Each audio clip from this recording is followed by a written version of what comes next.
happen there. I want show una the thing wey happen there, photos of wetin happen. So this one come prompt me make I ask, na which time our Peter Obi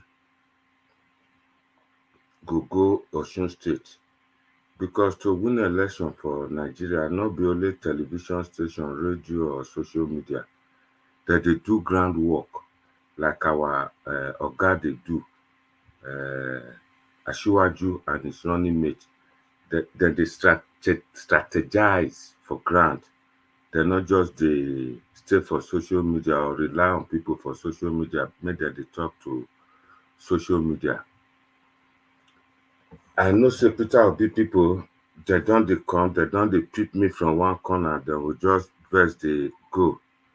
Today, I just wan drop this video, whether you like am or you no like am, but we go like to show some of the work wey we dey do for ground. No be only social media dem dey do am. Some people go just come, dem go say na social media, na so Peter Obi do, na so e no do. Today now, our incoming president, e don go Osun, go register his signature. Na today e go spend many days for there until the election is over. Dey campaign door to door. Our principal, he na experienced man, Tinubu and him running mate. He na experienced man for politics. He know how to do am. He don touch a lot of people. He don do am before and he go do am again. A lot of people no understand the intrigue of politics in Nigeria, the thing wey involve. They just think say this social media wey newly come in, so na dem dey do politics. E no work like that. E no dey work like that in most cases. E no work. You have to be on ground to do your own work. So as una see, our brother Ahmed Tinubu, he don dey there since. He don dey arrange how e go take do am, how the whole campaign go, e go oversee am, e go work. Because a lot of these people wey dey diaspora, dem no so much understand politics at all. Dem just believe say you just go there begin talk mouth dey cause other opponents na im be politics. No, it's more than that, my brother. You have to work. You have to work. You have to be on ground. And that na the reason. And part of the reason why dem dey do that one is that dem go see the people, dem go talk to them. And for such exercise wey Ahmed Tinubu go so, na to go see by himself how election be. No be say dem just say dem be politicians, then you no go ground, go talk to people. This na the proper challenge to Peter Obi and their supporters. Politics na ground dem dey play am, not the one dem dey play for social media. And the opportunity, the more the opportunity be say, if Peter Obi go show him sudden popularity for social media, so make dem no dey call am social media president, him, Peter Obi, suppose to go support the Labour candidate, the person wey dey contest for governor for Osun. But he no gree go. Ekiti 3 weeks ago, he no go. He no go use him popularity, no go use him plot, him feather wey dem make take cover that person. All this na the problem wey we dey talk. My brother, 1 second, I go put one video on now while I share this broadcast to people, make dem join us today. Because dem dey share am. If you share am, people go come in, dem go join me to discuss this matter. And one of our brother don dey for ground. I don see am. My brother, wait, you will be putting on the will be put on now. Once you reach, I don't put you on. 1 second, maybe Oh, wait. I'll show the picture first. My brother, yeah. good afternoon. Happy to see you. Good I want evening. to. I'm happy to see you today. Thank you very much, Thank Mr. I'm sorry, our amiable Bishop, Bishop thank you. Desmodo Sazua is joining us today, and Amashaun. Yeah. Bishop, please, can you just introduce yourself before I show some pictures and videos from Osun? All right. I'm Bishop Desmond. Good evening, good morning, good afternoon, everyone, wherever you are watching from around the world. I'm Bishop Desmond Osazua. I'm a CEO. I'm originally from Benin City, Edo State. I live in Europe and I pastor a ministry in Europe. And God bless you. Thank you. Thank you very much for honoring the invitation. We are happy to have you on today's program, and we My will be pleasure. calling on Thank you. you on many occasions to join us. But firstly, I'd like to tell you that we want to show some videos for us, share some Okay. videos, and share the video by this broadcast to a lot of people so that they can join us. And then show. Uh, I will share some video right now so that the people can see. That's the first one they're coming in.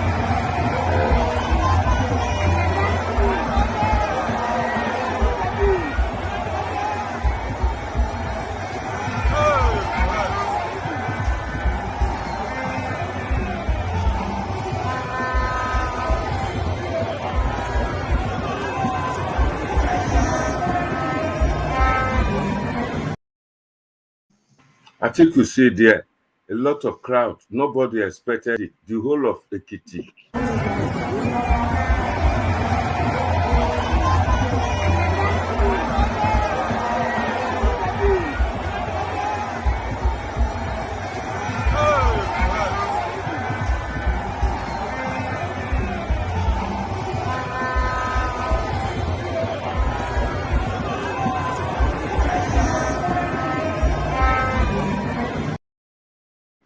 That na big crowd.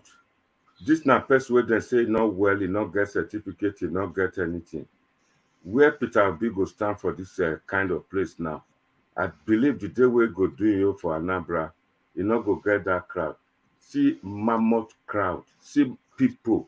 Nobody daytime, everybody full the venue where they do am. I like to share it again.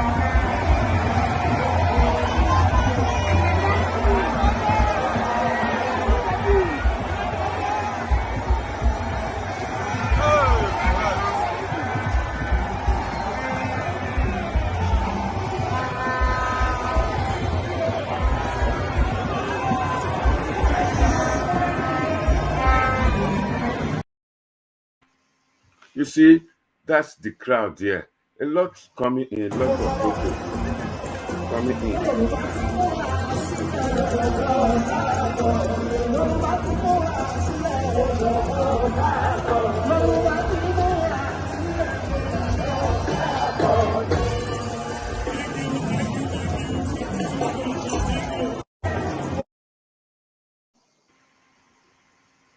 You see, more are still coming in. I would like to do the first 6 before we go on straight.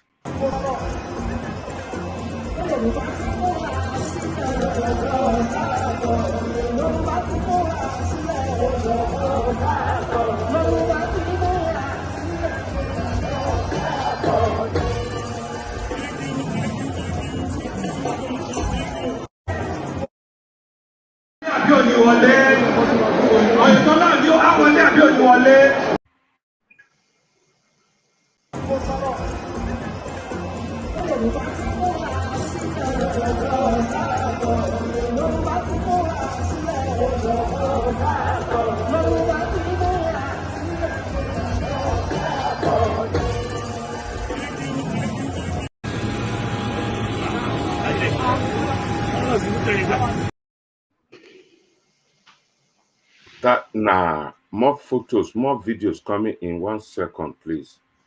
Even Oshomole was even there.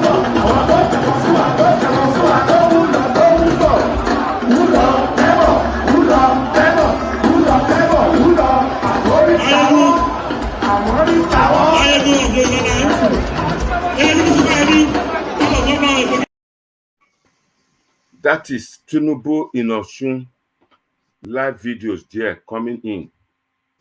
So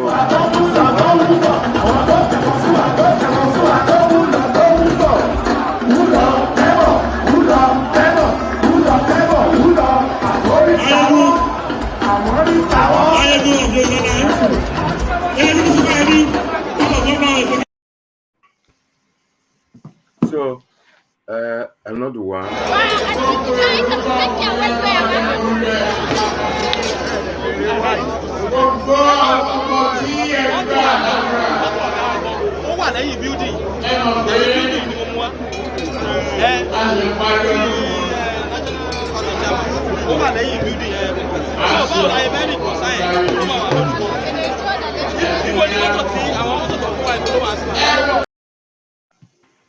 So the last one before This is crowd.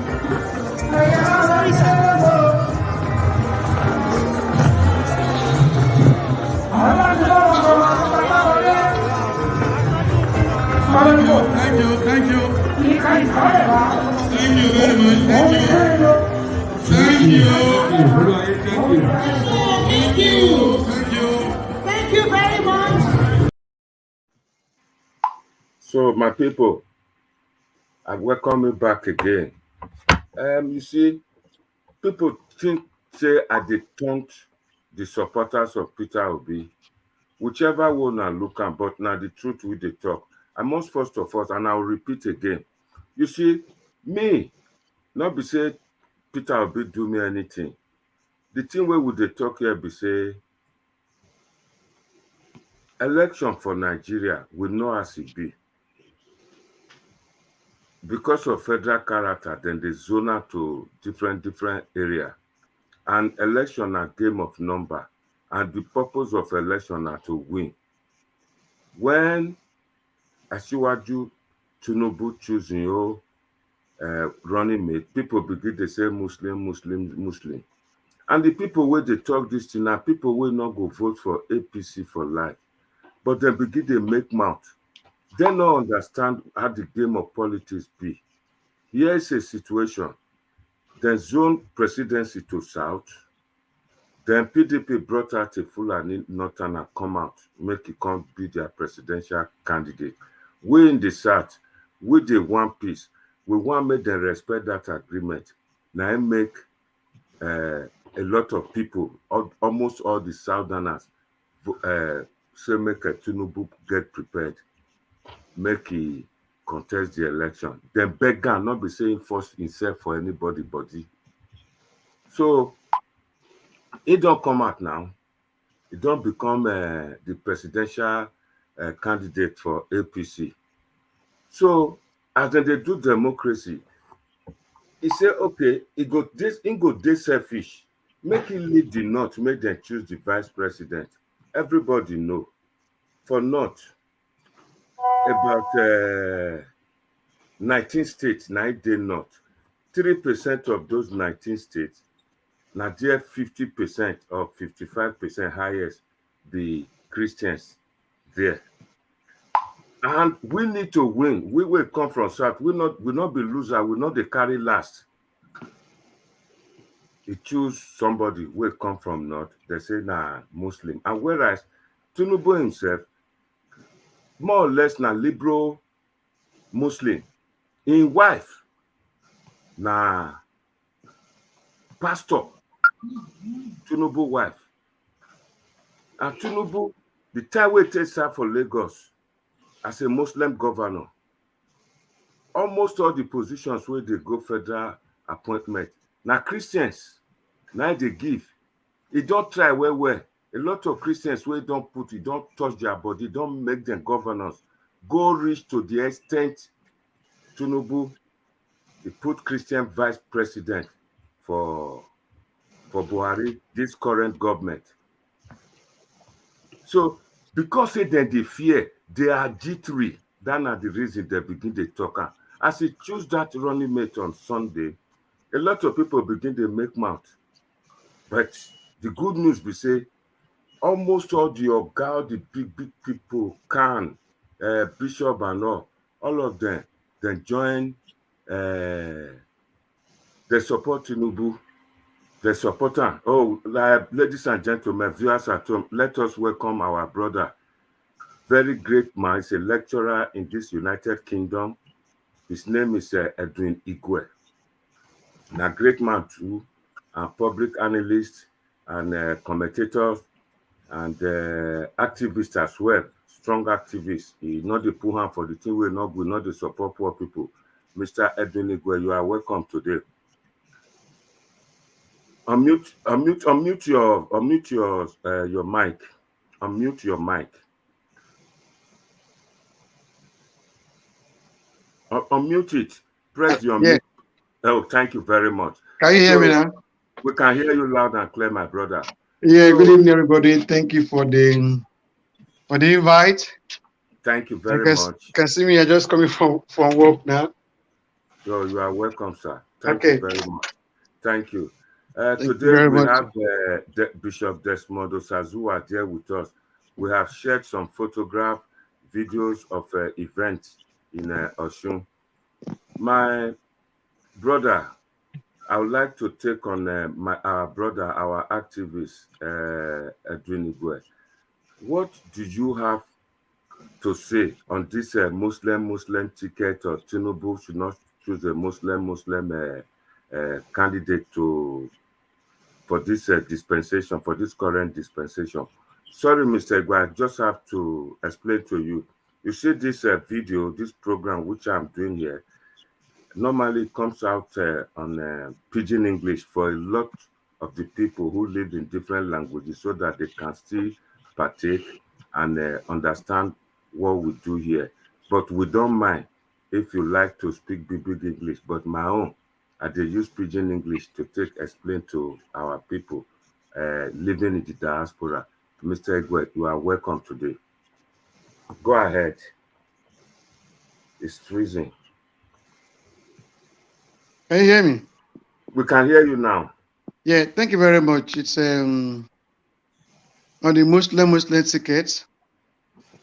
What I want to say about that is that it's the choice of the APC, or the party. That's their choice they made. Yeah. And it is now left for people to bid on that line. However, having said that, Nigeria is a multicultural place. We have two dominant religions, the Muslim religion and the Christian religion, and all other religion. The kind of unification would have been that we would have expected the Christian-Muslim tickets. That is what we all expected. But the party have their own plan, their own best plan, where they think they can feed their candidate, their best candidates, such that they will win the election. Thank you. It's a party choice. So that's why we look at it. So the masses will now have to decide based on that. Because I don't want a situation where we are split on religious lines. Because whether you are Muslim, you are Christian, you are atheist, you are other religion, we all go to the same markets and buy things. There's no separate market for everybody. So I think it is the APC party is their choice, and we should respect that. And the masses now vote based on the capability of the candidate they have. That's the way I look at it. You see, thank you very much. On the issue of people saying that this man don't hold, we don't want APC, we don't want PDP. I know you have your own reservation. For some time now, APC government has been there for 7 years. We understand that there was problem with the pandemic for 2 years. And just to cut it short, can you say APC government has done well, or very well, or 50%, 70%, or excellent? Please. What do you have to say? Hello? Hello? Yeah, can you hear me? Yeah, I can hear you. Looking at APC government. I've had a question. Yeah. Um, Go ahead. we the parameter for judging the government has done well or not is based on their electoral promises. Yeah. And then the promises they made to Nigeria, they have not fulfilled all of them Yeah. They've done and half some. of them. Yeah. We do remember, I just highlight some few. For instance, the president Buhari, when he was campaigning, Yeah. said he will build one refinery every year. Yeah. Not one has been built. Yeah. They also promised money, some stipend for young graduates. Not has been done. Yeah. As we speak today, I'm speaking from Britain, so I should say, the exchange rate today is £1 to 170 naira. Yeah. But the government said they will make £1, one naira to $1. As we speak, one dollar is 470 naira, as we know it. Yeah. Now they have not fulfilled that. But the mantra they came with was on security under good government. When in December 24 or 25, the Abuja was bombed and the Chibok girls were kidnapped, and then all of us were angry, the whole country, the world was angry, and that thing, and Buhari said in 6 months, they will restore security to Nigeria. And we are 7 years into his government.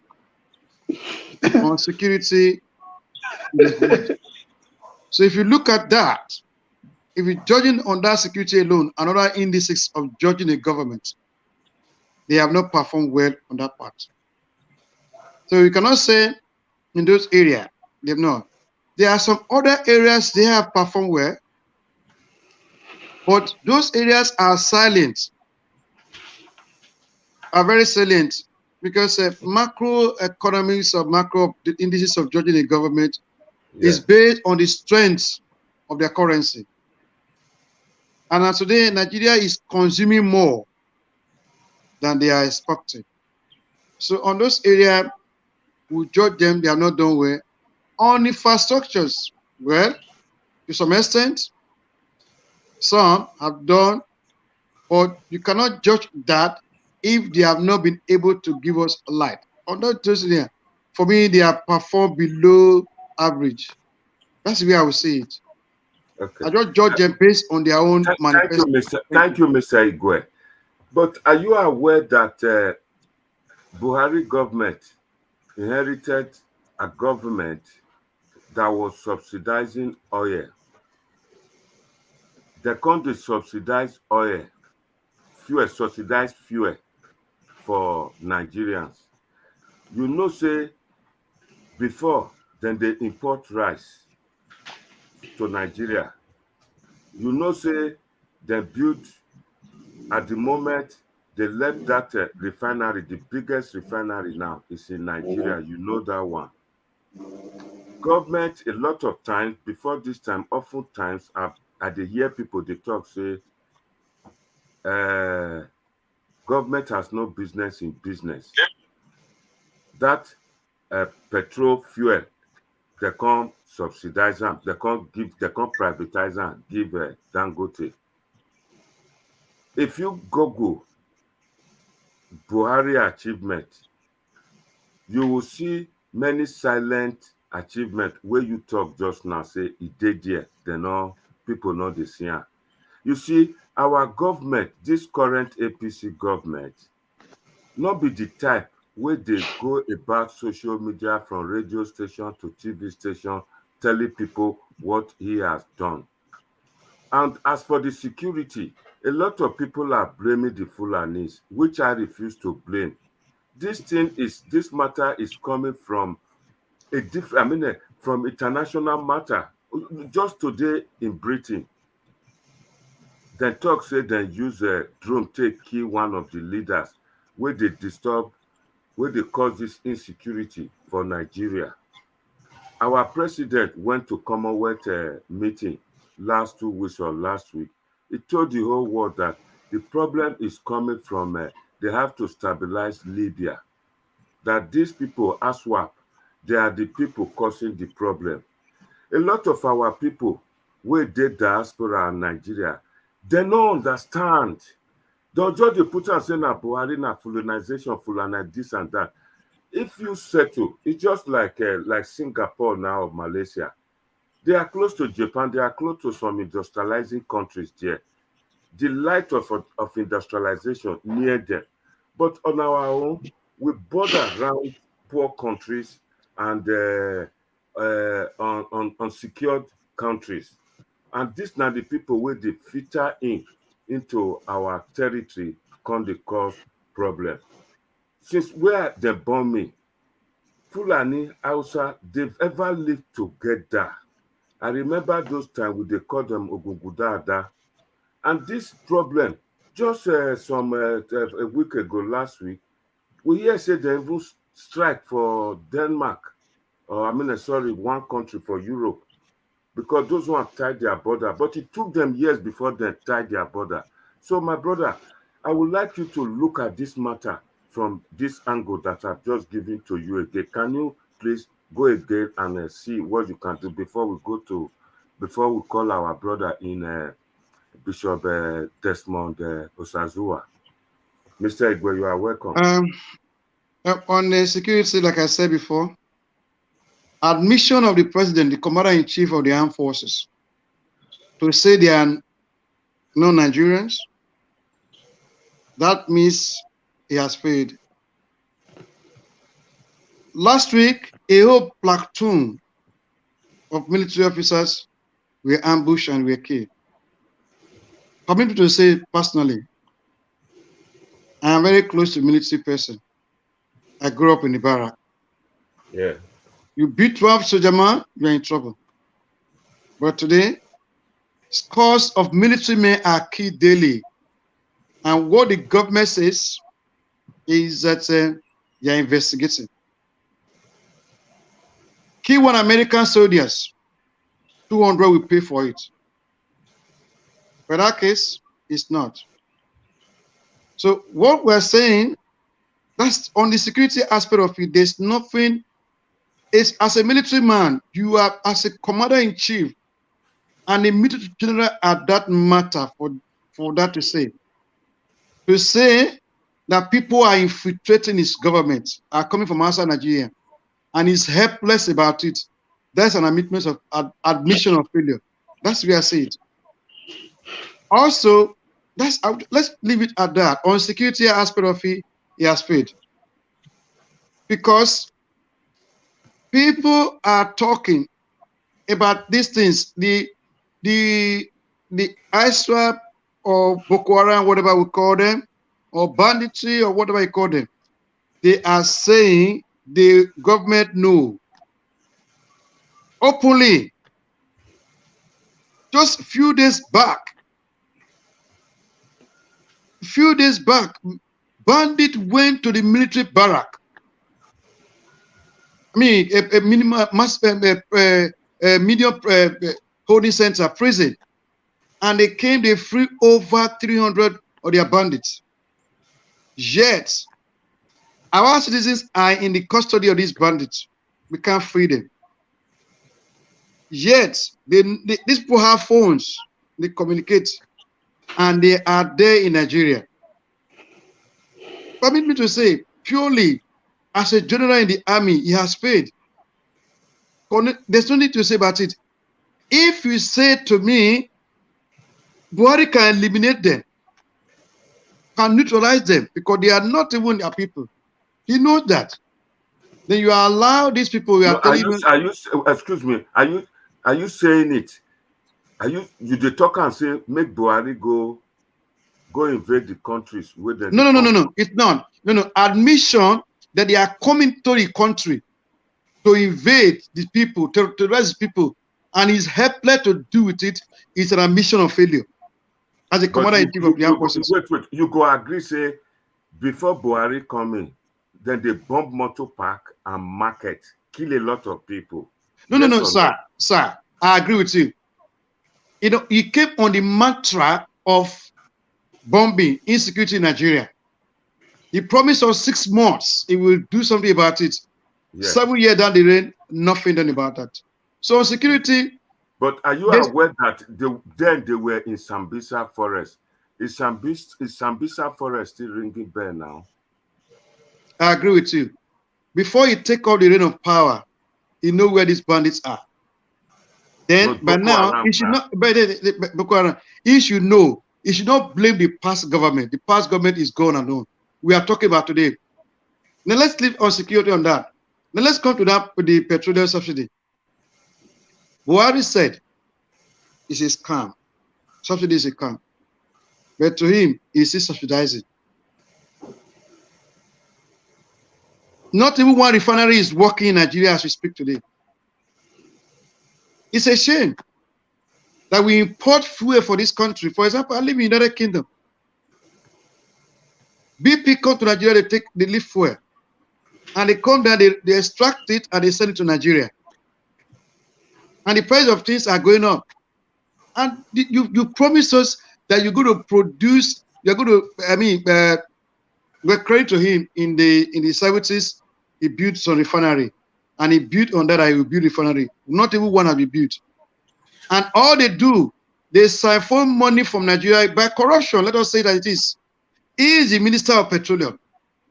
And they are doing turnaround maintenance yearly with inflated contract, and not one refinery is working. So it's a scam. He says it's a scam, and it came in. We expected it to stop in the first year. But what has it done? He has said we encourage it. That's where I say it. So what we are saying, judging a government, it should trickle down so that the people at the bottom, the masses can feel it. That's what we are saying. In the face of subsidy and in the face of a pandemic, you live in the United Kingdom. Are the people in United Kingdom faring better? Sorry, I didn't get that, please, quickly. Are the people in United Kingdom faring better after the pandemic? No. What we are saying in the pandemic is quite a different thing. Pandemic was an attack on the whole world. And then what we are saying, let us zero it down to something. The price of fuel, petroleum, or everything has changed the space or gas or power, whatever country you call it. But zero it to Nigeria, the producer of the raw material. That's what I'm saying. On that aspect of it, by this time, we should be benefiting more from exporting oil. Benefiting more and getting maximum benefit from it. By the sales of oil free. Excuse me, knowing say to build refinery, it takes some years. But today, we can boast of the biggest refinery in Lagos. Am I right or wrong? Well, it takes some years. But in your promise, you say every 1 year. Like I said to you, where I live, when you make a promise, electoral promise, fulfill it. I'm holding it to account based on what he said, not what I feel. Based on what the APC government said, their manifesto said, they will build one refinery every year. Okay. If he has even started building one, for example, and he has not completed by this time, we will at least give it some 25% mark. But now nothing has been done. And the ones that are there, they say turnaround maintenance, nothing. One more question before we go to our bishop. You're not talking about the biggest refinery in Nigeria, which is being built in Lagos at the point in time and will be operational before the year runs out. You're not talking about at all. I didn't get that question clearly. It's not loud. I said you are not talking about the private biggest refinery, which is being under construction in Lagos and will be operational in the next before the end of this year. Okay, that was a private Dangote refinery. Yeah. Private. Absolutely private. It had nothing to do with federal government at all. Nothing. Absolutely nothing to do with the federal government. If a child promises his son, or a child say, oh, a father promises his child, I am going to give you 10 pounds or 20 naira, for example, and somebody else give the child 20 naira, doesn't mean that the father has given him 20 naira. No. Okay. Absolutely different. Mr. Edwin Igwe, the activist, just one last question. You know that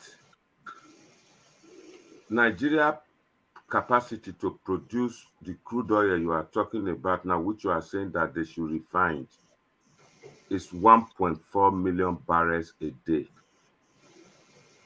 And this 1.4 million barrels a day, with the struggle, Nigeria, they struggle to meet that capacity. Just recently, OPEC increased it to 1.9 million barrels a day. That 1.4 million barrels a day, when you calculate it with the rate, the price for crude oil, it comes to about where Nigeria is making at least about $20 billion a year. That's our budget. And this budget, we still have to finance it. This is in the face of pandemic, where the whole world was locked down. Mr. Edwin, you know that there is a train from Abuja to your own state. Was it there before the advent of this government? And the second Niger bridge, which the previous government, Jonathan, commissioned with 2 blocks, is almost near completion. And have you seen, or do you know that there is a big power generating plant? The problem with us now is distribution. I will want you to look at that area and just put that on your perico backing to give us some information, please. Thank you very much. Like I said before, you cannot say government is zero. You cannot say they have not done nothing. That will be not be fair to nature and not be fair to the person. Like Lagos Ibadan Expressway. Yeah. That's a completion or completed. The rail tracks. Good, yeah. Sorry about good luck. He didn't abandon it. We give it to him. Kudos. The second Niger bridge, which have been there on the drawing table for a long time, do good luck, try to revive it, and the work is ongoing. We give it to him. We praise them for all these efforts. So, but what we're saying, how does it affect the common man? For example, you talk about the oil per barrel, 1.4 billion per barrel a day. How many goes to the local refinery? That's the question. How many? How many are they being refined? That's why I say we should be benefiting more. If OPEC gives us about 1.9 million or 1.4 million, that should be an export. That should just go. Instead of going and bringing them and buying it from them again at an exorbitant price. What I'm saying here is that the government, what people see, there are 3 things that Nigeria actually need. First, the electricity. We need that electricity to drive the economy of the country. As talk now, Nigeria is depending about 4,000 watts. It's too small. Secondly, that security has to be looked after.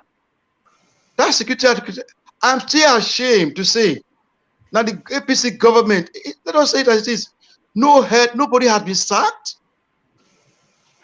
People, if a church was bombed, mosques were bombed, nobody had been sacked. The presidential convoy was attacked, nobody has been sacked. When you attack a convoy of the president, you have attacked a country. And nobody has been sacked. And we are saying it, Kuje prison, nobody has been sacked.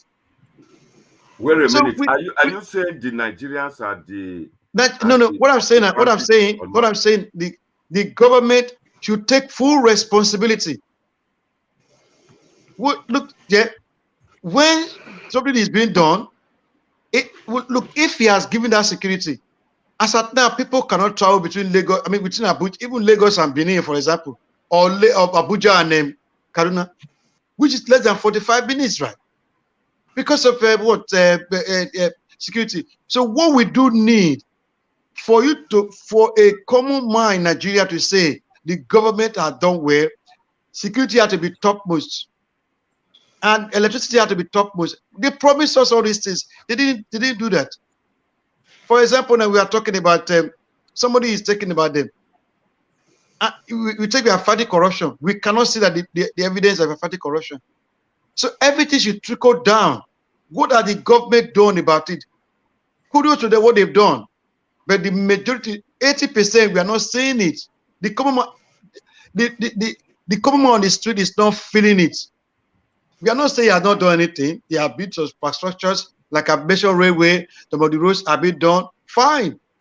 But what does the common man benefit more? Okay. That's what you asked.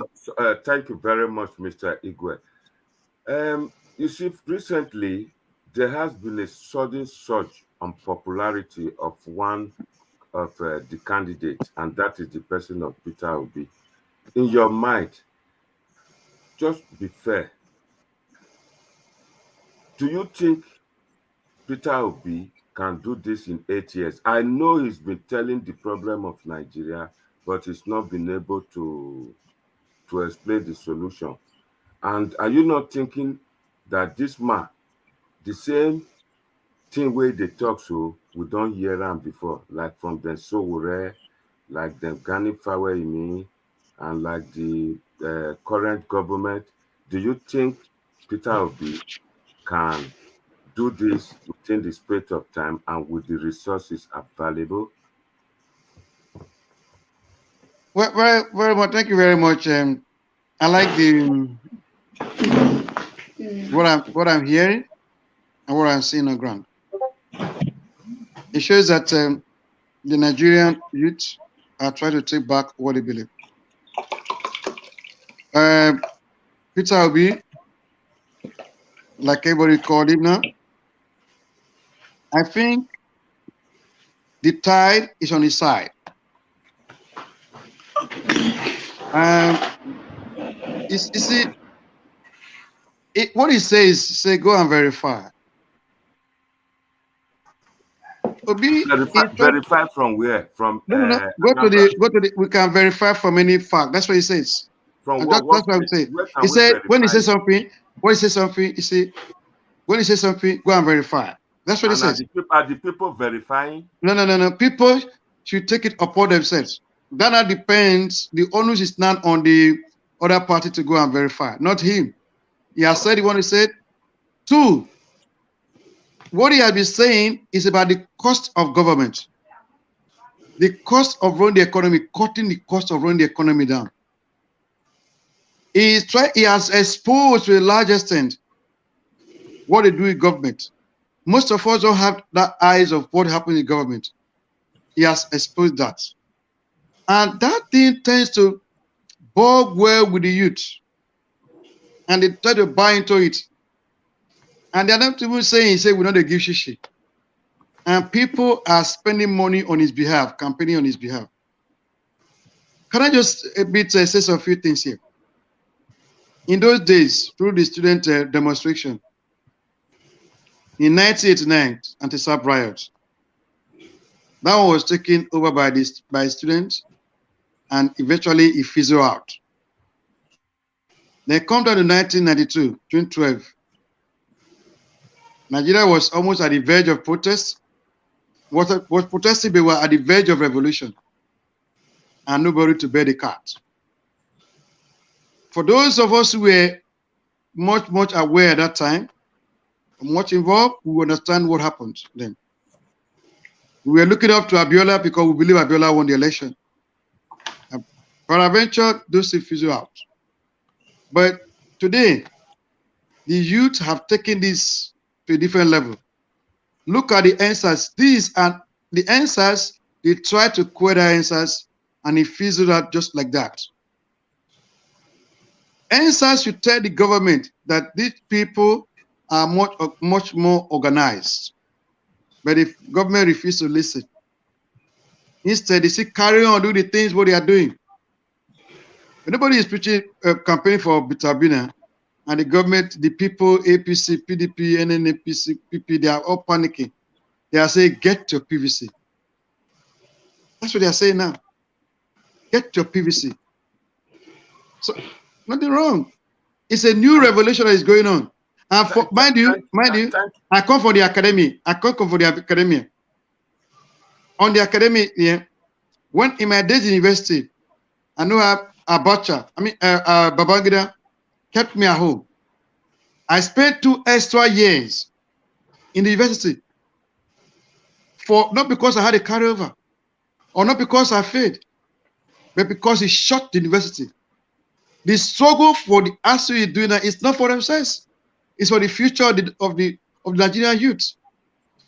Just a few days back, His Excellency Governor Wike's child graduated university in the United Kingdom, and they all came here and they were displaying it on the lists. That was a slap on the Nigerian student face. APC government or PDP government, they have failed. Over 4 months of the Nigerian students are home, not because they failed or not because they have their, this is because of the agreement the federal government failed to have made in 2009. You're not answering the question properly, please. Sorry, you're not being fair on this occasion. You're answering the question right, but what we are saying is that can Obi fix all these things in 4 years, and where will he get the money to do it? Well, in my mind, with if the tempo is sustained as we have it now, Peter Obi and Baba 2023. You believe that they will win? I believe that. How? You are a politician. I'm going to say to you, political activist. How is he going to win? Tell us. I'm going to say to you now. Okay, wait 1 second. Wait. 1 second, sir. 1 second. With due respect, you talk say the youth are annoyed now. They are upset. They are not happy. That's what you said. They want Peter Obi. Peter Obi, you are talking about. Peter Obi only govern Anambra State.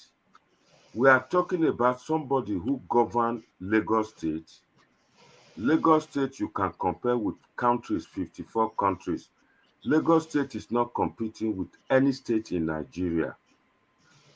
The youth, I'm sorry to say, maybe they can attack me in the street tomorrow. I don't care. My own experience of them, you live in the United Kingdom, and the youth are not lazy. They have to make do with what they've seen to get something doing. A situation where we have a lot of graduates in Nigeria. Up to today, as we speak, none of them want to work. They all want to work in the oil company. Here's a situation now. The youth have not heard about Peter Obi's achievement. They just want Peter Obi. Last time they were shouting Sowore.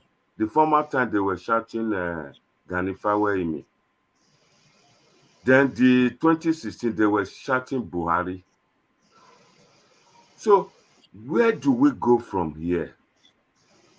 Because I, for one, do not believe, I still stand by it, and I'm ready to bet money, Peter Obi is not going to win the election, number one.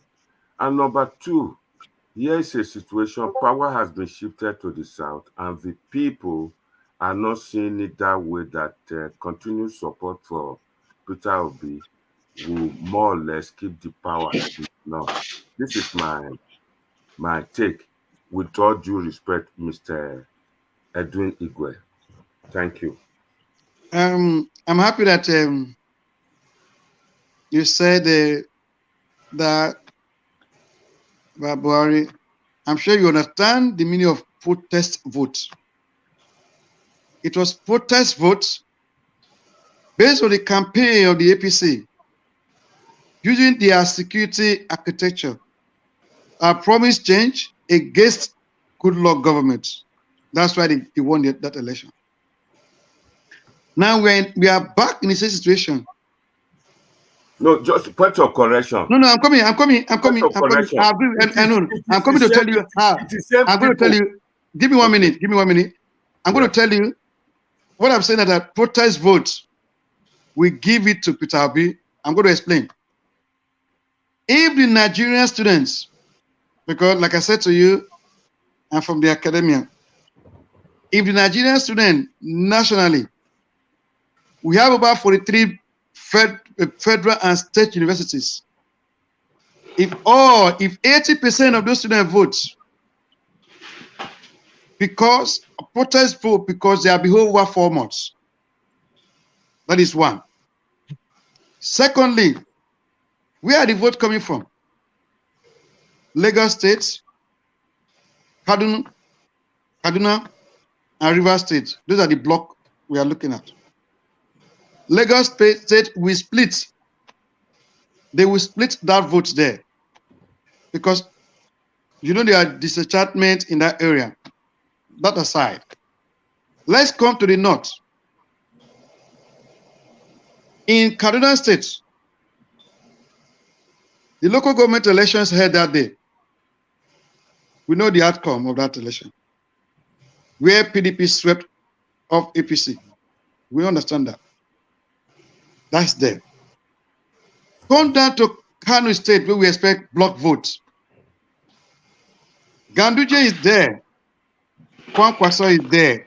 Is contesting presidency. You're not expecting me that vote there will be split. They will split that vote. If you come down to the south, forget what is happening there. There will be a block vote for Peter Obi from the south and the southeast. Now, mind you, people are already seeing the APC government. Excuse me. No, I'm going to finish up with that. Wait 1 second, please. Are you talking about people on social media or people on ground? Social media will win election. Okay. Social media do win election. Can I say to you? Okay. Let me say to you. Go ahead. Look at Ukraine, Zelensky. Yeah. He was a comedian. Yeah. His party was registered in 2019. Yeah. With his social media, he swept aside an experienced politician. Come down to Edo State. The government of Governor Obaseki. We understand what social media plays. The role of social media. I'm coming. Can I just finish up? When you say people on social media, look at the answers. They were able to galvanize themselves by social media. And it spread like a wildfire. In America, the power of social media works. In Hong Kong, very close here, Hong Kong. So for somebody to sober now, not to understand the power of social media, that would just be undermining the power of social media. Right now, I can see on the platform, the youth in the north, they are preaching to the people, they are going out, speaking houses, enlightening them. One person can convince 20 people using social media. Without social media, they will win. If I cannot go, in those days when we were growing up as youth, if you cannot go, your money can go. I cannot go, my voice can go. So social media, they're not on social media, they are on ground. Few days back at Usukwa, people went out on the street marching for Peter Obi. They did say for Lagos, they did say in Abuja. So they're not just on social media. Okay, thank you. I'll just beg you to hold on for some time. Can we welcome our brother Alois is here with us today, and he's going to give a rebuttal to you. And our bishop is already on the standby to to give response to you as well. But before we get there, I would like to ask you some certain questions. I would like to give my own understanding of what I know. But with the way you've just done your analysis, it appears to me that your good knowledge of Nigerian politics haven't been away. I think it has become obsolete now, obsolete, outdated, because last 3 weeks there was an election in Ekiti.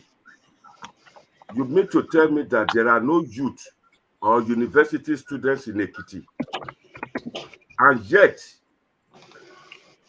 Labour Party came, I think, number 5. Then there is election coming this weekend in Osun State. Then the Labour Party is not even there to campaign, which is the essence of it. Sorry, a party that got 195 votes was not number 5. Labour Party got 195 votes in Ekiti State, was number 16. Anyway, go ahead. Sorry about that. Yeah, number 6. So are there no young people or students in Ekiti or Osun State? Yes, like you said, yeah. I don't want to waste my time. Let me can I just say something to you now? Yeah. You know, as an independent candidate for now, yeah, we can vote for party. When you're judging Ekiti, using that as an index to mark, a party that started that galvanized people few weeks back before the election, they came second. Yeah. But I promise you, if that election is to take place today or tomorrow, or let's say tomorrow, Labour Party will sweep them clearly. Labour Party where? The Labour Party will win clearly. But now people are not voting based on party. People are going to vote based on individual and achievement. Mr. My last comment to you before I allow other people to talk. I would like to bet 100 pounds with you. Yes. I don't do betting. I don't do betting. But I promise you, I don't do betting. But I promise you. Let's give some minutes to Bishop Osazua. Bishop Osazua, can you give the rest? Can you give response okay, to our brother? All right, thank you. Yes, but I think I've been listening to Mr. Edwina Igwe for over an hour now. I just realized I'm a very patient person. Sorry about that. Thank you. Please, the new man that came in, or I don't know. Can you lower your, because we are hearing our voice back. His name is Mr. Alois. Mr. Alois, please lower your. We are hearing our set back from your system.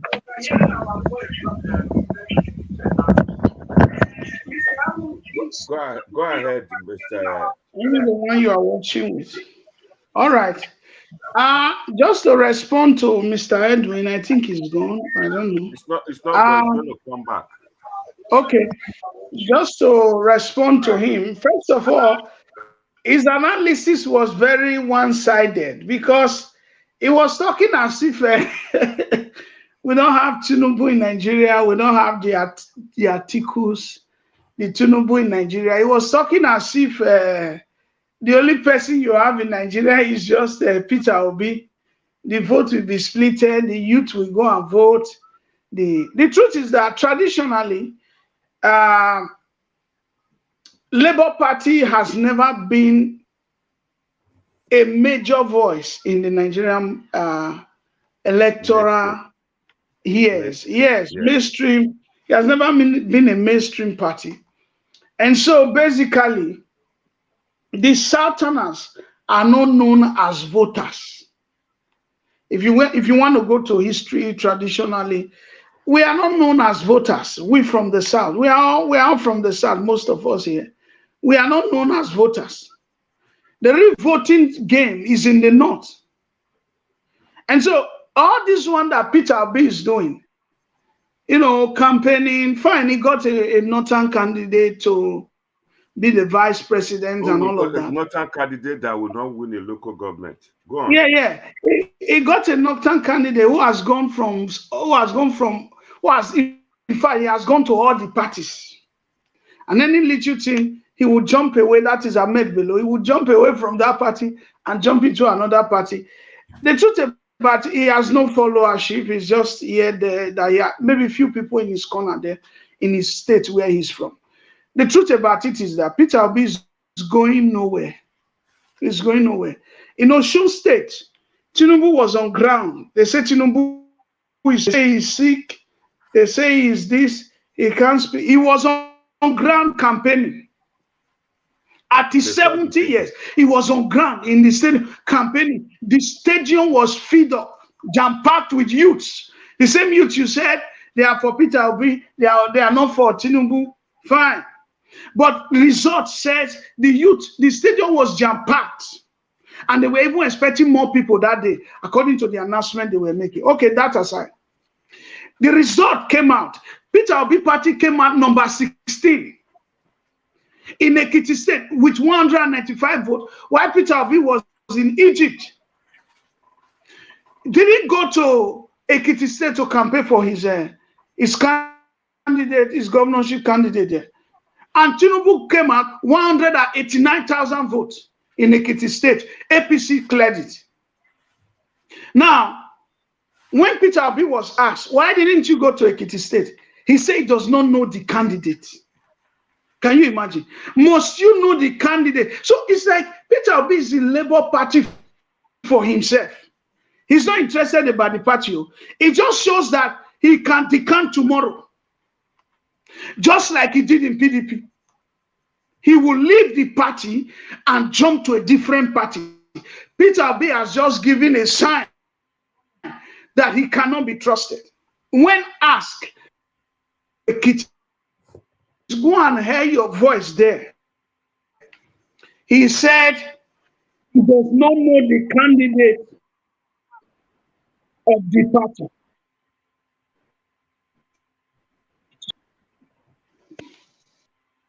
Is not going to win any election in Nigeria. Believe me, he won't win any election. Yes, he will get a lot of votes. Yes, he will get a lot of, I was giving 4 million votes before, but I reduced it a little bit. But I think, I gave him 4 million votes before, but I reduced it a little bit. He might get a lot of votes, Pastor, but it's not he will not win. I'm taking your time. Just 5 minutes, quickly. 5 minutes, quickly round up. I will want Alois to give you to respond to Mr. Ikwe. Yes, I will do that. But he will not win. The reason is because President Asiwaju Bola Ahmed Tinubu is going to clear the whole thing. All those analyses Edwin was giving the youth, it won't go anywhere. This election has not started. This campaign, it has not started. We have 7 months to go. You made a statement. You said if election was to happen today, Peter Obi will win. Thank God the election is not happening today. It's happening in 7 months' time. And so within that 7 months, APC will do a great groundwork. And Bola Ahmed Tinubu will emerge. So whether you Muslim the ticket, whether you say it's a APC, Tinubu, it doesn't matter what you call them. Peter Obi is not going to win anything. In fact, Kwankwaso said, if he cannot get it, he's going for Tinubu. If he cannot get it, he's going for Tinubu. That is to say, if he's to choose among those who are on ground now, he will go for Tinubu because NMPP is just a one-state party. It's Kano State. They are trying to spread into other states, but it's not really flying. It's a Kano State, so they can get a lot of block there. But if he is to join his vote to other people, it will be Tinubu. So I'm trying to say that all these Peter will be galvanizing here and there, the youth, social media, this, that. Yes, there's the power of social media, but on ground, Tinubu is the person. On ground, Tinubu will win. So 2023 is a done deal. It's just like before the primaries, as a roundup, before the primaries, there were a lot of campaign here and there. Different governors came out. Even Vice President Osimbajo came out. Amechi was everywhere. People thought Tinubu would not get it. On the D-Day, on the final moment, what happened? Tinubu and man. So it's Tinubu is the next president of the Federal Republic of Nigeria, 2023. If you want to bet, go ahead. If you don't want to bet, leave it. Tinubu wins. That's my stand. Thank you. Thank you very much. Mr. Alois, you are welcome again. Mr. Alois is a good analyst from the United States of America and is here with us today. Mr. Alois, I presume say you did listen to our brother Edwin Igwe.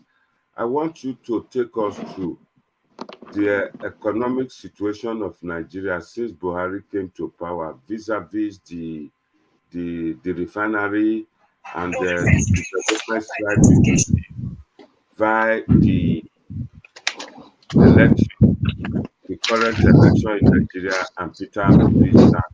Please, Mr. Alois, can you go ahead, please? Sorry, what's the question again? I didn't hear you.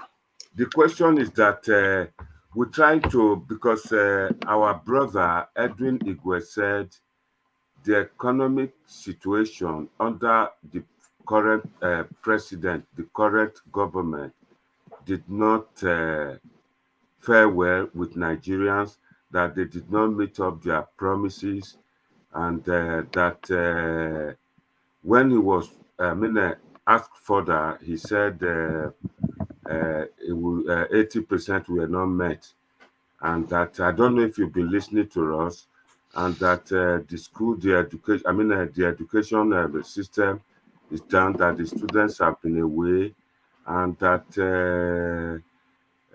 they promised to give pay welfare to people of Nigeria like they do in UK, that they didn't get that. And I tried to explain, to remind him that the second Niger bridge, the Dangote refinery, the railway, the rail track from Abuja to Edo State, he acknowledged a bit of it. And now we went straight to the politics, the current situation. If Peter Obi will win the election, he quite agreed that 100% that Peter Obi will win the election. You are aware now, we just want your own contribution. It's a general question. I just give it to you for you to be able to build up the background, the background for us to continue this discussion today. Then later we would want to ask solutions to all this. Thank you very much. Good evening, everybody, and good evening for having me here today. Do you hear me? We are hearing you loud and clear.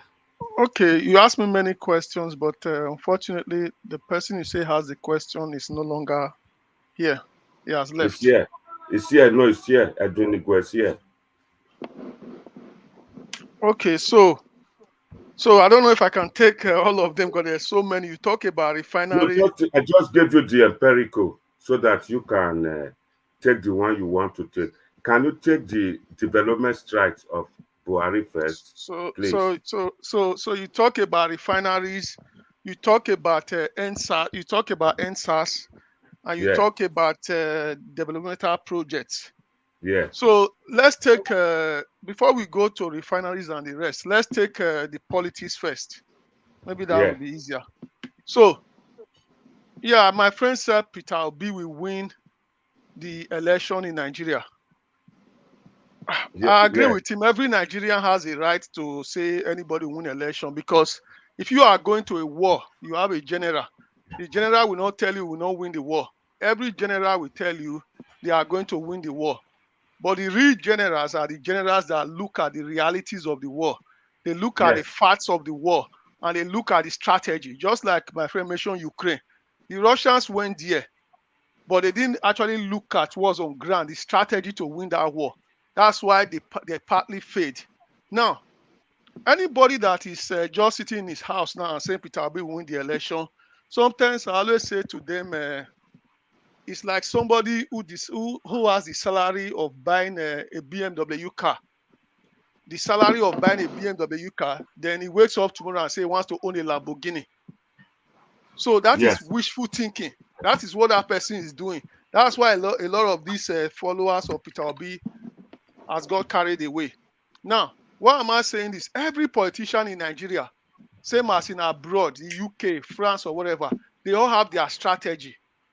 They build up their strategy to get a ticket and a strategy to win election. So if you start with Asiwaju Bola Tinubu, Asiwaju Bola Tinubu, like we know, is a tested politician. He's a master strategist, and he's a builder of people. So why do I say he's a master strategist? He was one of the few people in Nigeria that was able to withstand the power of President Olusegun Obasanjo. In fact, Tinubu was the remaining standing opposition when Obasanjo deceived the entire Southwest to clear all the Yoruba states. Again, Tinubu is a builder of men. You can tell from coming from government, you can see people, see Banjo that they are praising today.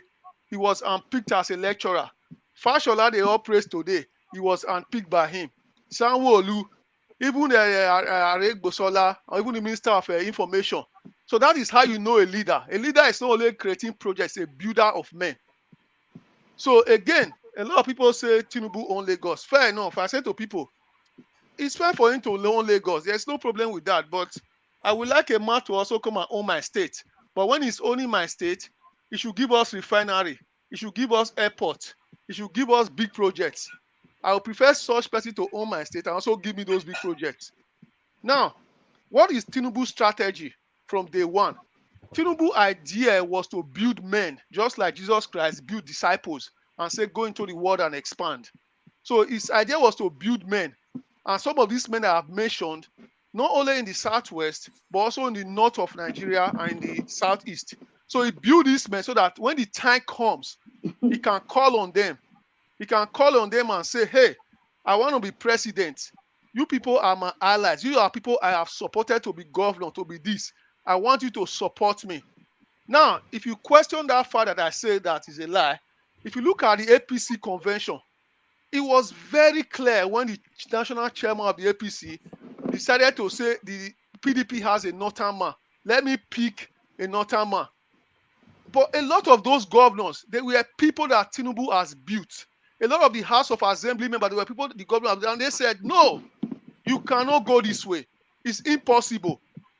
And secondly, now the national chairman wanted to do what every Nigerian do. You go to the president. Just like Obasanjo crushed a lot of opposition like Chuba Akadigbo, Ekwene, he destroyed all of them. The national chairman went to Buhari. So Buhari called these same governors and said, oh, we need to look at these things. So the president saw the body language of the governor. The president was like a general without troops. He had no troops because otherwise, if he decided to override those governors, the governors were ready to disobey him. So that is what leadership is all about. You build people to get to somewhere. Yes. So that is Tinubu's strategy to get to the presidency. Now, let's take it to our friend Atiku Abubakar. Atiku Abubakar has tried for many years. He even contested under the days of Abiola. He even contested. So he's a perennial contester. He contests every year and every time. So with that experience, Atiku Abubakar also realized that the only way I can achieve this is to pull myself away from Nigeria, pull myself away from that fire. Then I'm ready to use my money to buy the delegates, to get those delegates so that I will get the ticket. Once I get the ticket, I'll do what I want to do. That is Atiku's strategy. There is nothing wrong with that. Same as Tinubu. Now, in the case of Kwansoko, Kwansoko is another person there. What Kwansoko, if you look at when Buhari contested the election, I don't know how you say his name. If you look at when Buhari contested that election, Kwansoko at that point was probably the man that could have won that ticket to represent APC. But the elders of the party and so many stakeholders decided that at that point in time it was easier for Buhari to represent them. So Kwansoko has realized that he cannot keep waiting and waiting and waiting and waiting. And he decided to say, okay, what Buhari did for many years was that Buhari decided to contest under a very small party, the CPC, a fringe party. and he kept amassing votes and amassing people. I'm going to go that same strategy, go and join a party called the NNPP, which was formed by a gentleman, I think he's an Igbo guy that formed the party, and go there. So Adia will be the general there. From there, I'll be able to negotiate from my position of strength with the main parties or even with the opposition when the time comes. That is Kwansoko's strategy.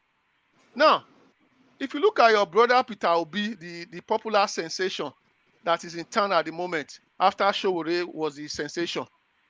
Now, if you look at Peter Obi's strategy is also very different from these people. So Peter Obi knows that it's not a very rich man. And one of the things Peter Obi realized is that, okay, if I'm not popular among the owners of the political parties, which is the PDP, I'm not popular among, if I go to APC, how do I do this? So if you look at Peter Obi, 2 years ago, he made a very deliberate and conscious decision. And what was that decision that Peter Obi made? That decision was to go from one media house to another, TV, newspaper, radio, and talk as much as he liked. Because they say sometimes the more you talk, people will believe you. So if you look at Peter Obi's first interview, I can tell you the first interview he granted on national TV. So that interview was an interview, I forgot the name of the church that actually hosted the ceremony. So in that interview, Peter Obi made a very bold claim. And that claim was that for the past 17 years, he has been wearing one watch. He has been wearing one watch. Sorry, the question was how come you are rich, you are minimalistic, you don't flaunt wealth, or how come you are able to have money without stealing, or let's use that word. Peter Obi said he lives a very simple life, that it doesn't show off.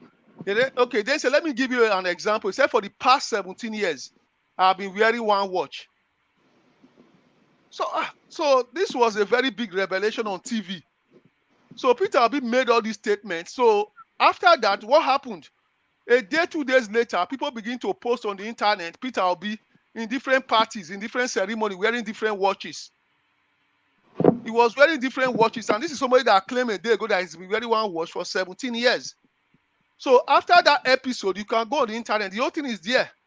That interview is there. The report is there. So after that, Peter Obi decided to make that conscious decision and say, okay, I'm going to rebrand myself. So he took himself away from the media. And part of the thing he did is that I'm going to go through in a state whereby I'll say I live a minimalistic life. I'm not very extravagant. That will be my USP. So I'll be talking about policies going from radio station to another. If you are even a newspaper that only sell 1,000 copies, Peter Obi is ready to go there. So all he wants to do is to talk and talk and talk. Because the more you talk, the more people believe you.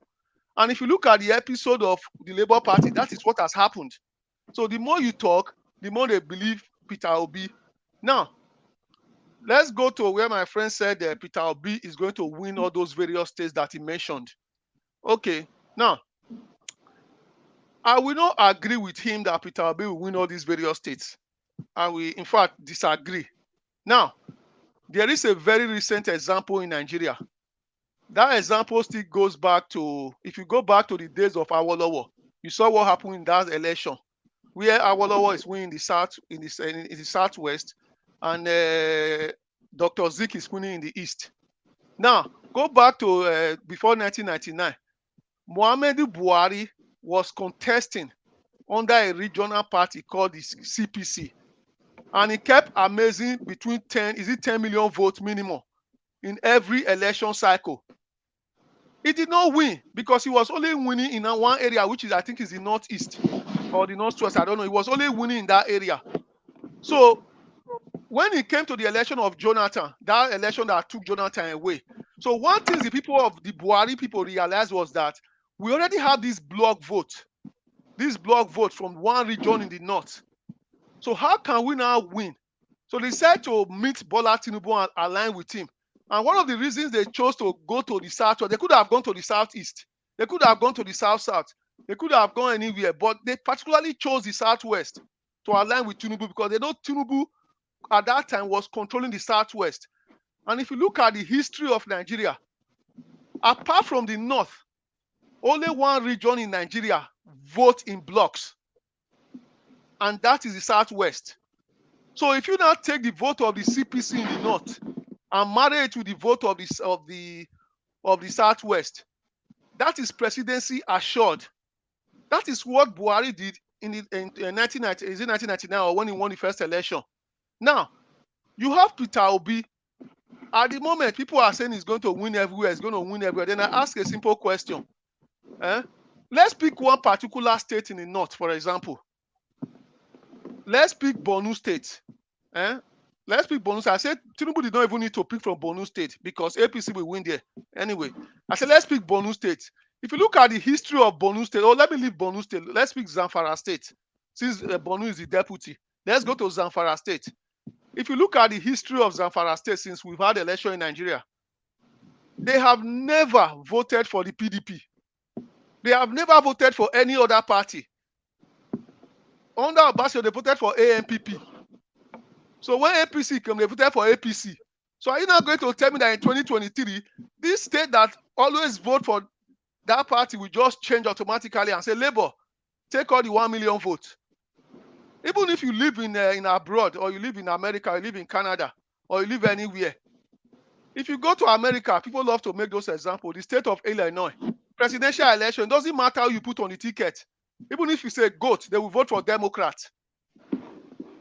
It's no different from Nigeria. If you go to the state of Tennessee in America, even if you say GOAT, you put on that ticket, they will vote for Republican. Even Barack Obama was the best spoken, everything. He still did not win Tennessee. He did not win Oklahoma. Because these states, they only vote for that particular party. Same as if you go to Zamfara. Zamfara, we always vote for APC. If it gets 2 wards, they vote for PDP. Now, you are saying Peter Obi will win all this region. If you call it state by state, that is how you analyze the election. You analyze it state by state. Okay, I can take it to your state, Edo State. Maybe that is easier for people to understand. If you look at Edo State, for example, in the history of presidential election in Nigeria, I always say to people, Edo State does not count. Edo State does not count. That's why if you live in America, a state like Edo State is what they call the swing state. It goes left, or it goes right, or it goes middle. They don't have where they go. And if you check the history of the presidential election in Nigeria, Edo State vote, the difference between PDP and APC is it's not even up to 50,000. It's always very close. So even if APC wins in Edo State, it doesn't make any difference to the overall count. Even if PDP wins, it doesn't make any difference to the overall count. Now, which are the states that really matters in Nigeria? So if you want to look at the states that really matters, there's what you call the 3 Ks: Kaduna, Kano, and Katsina. Those are the 3 states that counts a lot in the north. If you come to the south, the 2 states that counts a lot is Rivers, Akwa Ibom, and Delta. Those are the states that count. And in the last presidential election, one of the reasons that Atiku actually pick Okowa, but a lot of people don't understand. They are talking about Atiku picking Okowa. And one of the reasons they actually picked Okowa was that Delta State actually produced more votes in the presidential election, in the previous one, than Rivers State. So that is one of the reasons he picked Okowa. And secondly, he doesn't want to pick somebody who, when he goes on holiday, that person will overthrow his government. Wike can overthrow his government because Wike is very rash. So there are many reasons he went there. Now, if you go to which other region, if you go to the northeast, Bonu, they always chunk our vote in 1.something million. Same as I think Yobe. So those are what you look at when you pick presidential candidate, or when you want to win vote. So you cannot tell me that somebody who cannot win in Kano will come and become president of Nigeria. Somebody who cannot win in Kaduna will come and become president of Nigeria. Somebody who cannot win in Katsina will become president of Nigeria. So I understand my people say, okay, Lagos will be split. Yes, I agree Lagos will be split. But one thing they don't understand is that Lagos has never decided the president of Nigeria. If you look at Lagos, they tell you they've got 20 million people. Go and check the votes that come from Lagos every year. It's not up to 1.2 million. So Lagos was never going to decide the votes in the first place. So that is what they need to look at. Now, I don't know which other question you were asking me, because I may be forgetting now. Hello? You have clearly uh, demonstrated your ability of your statistics, your knowledge of Nigeria election, Nigerian politics. So You I are think so. one region I have not gone in the southeast. Yes. Hello? Can you go ahead and do that, please, for the Okay. southeast one So before? let's look at the southeast. Okay, Peter Obi is from the southeast. Definitely Peter Obi will get vote in the southeast. So I will expect Peter Obi to win his home state of Anambra State. I will expect him to win that. Now, for people to wake up and say Peter Obi will in the southeast or in Enugu or in Imo or whichever state and say Peter Obi will get 100% vote, I will purely disagree with that.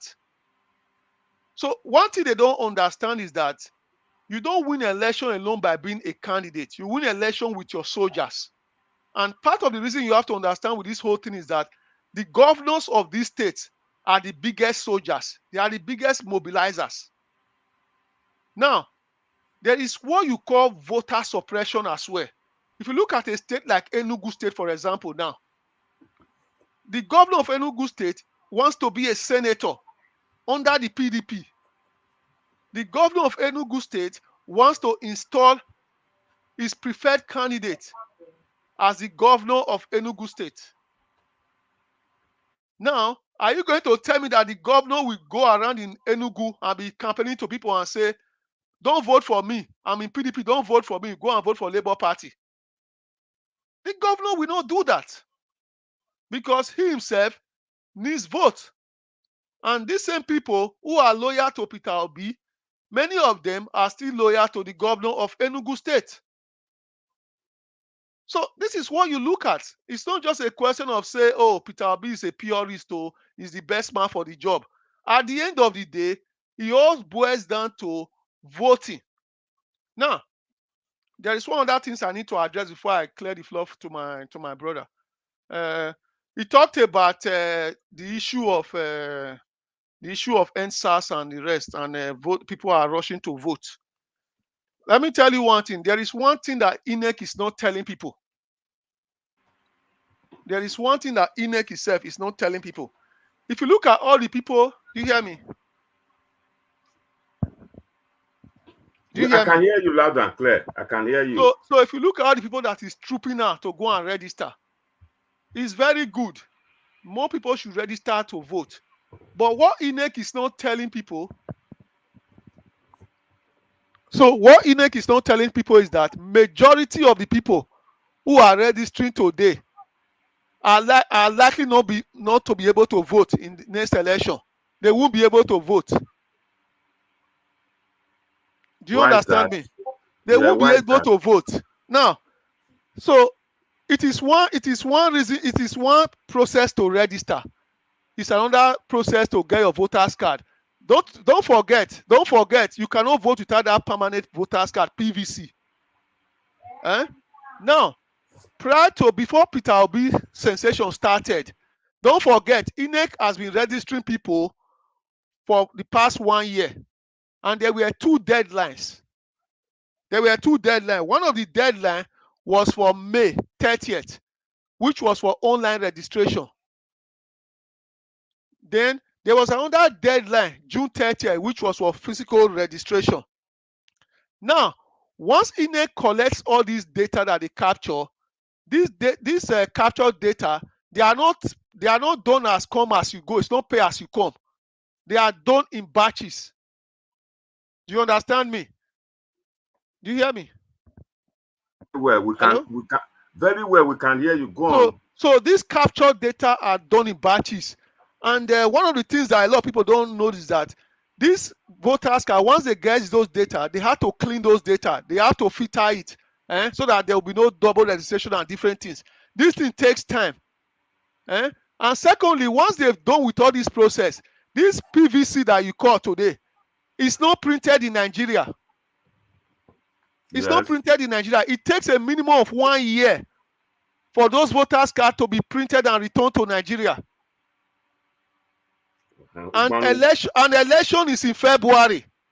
So a lot of people registering will likely not be able to vote. And secondly, even if let's just assume now, people that registered last month, let's assume that something happens. INEC decide to bring those voters cards. They all arrive in Nigeria in January. Do you understand me? Hello? We are hearing you. We are hearing you. So let's assume that those voters cards arrive in Nigeria in January. Yeah. There is no mechanism, no physical mechanism by INEC to go and tell the people that your card is ready. There is no mechanism. Those cards will come to INEC. INEC does not have facility to be phoning people to come and collect card. They don't have facility to send letter say your card is ready. So that's why you hear today that INEC will say to you that there is a 2 million voters card in Lagos uncollected. That's why you hear all those kind of things. Because there is no mechanism to tell the people that your card is ready. So you understand? So it's not only that one. There's also another impediment. So even if those card comes now, you happen to travel you register in Lagos now, you happen to travel to Sokoto. Nobody can go and collect the card on your behalf. With INEC, you have to physically go there and go and queue again and go and suffer. You have to physically go there. So you can see the processes.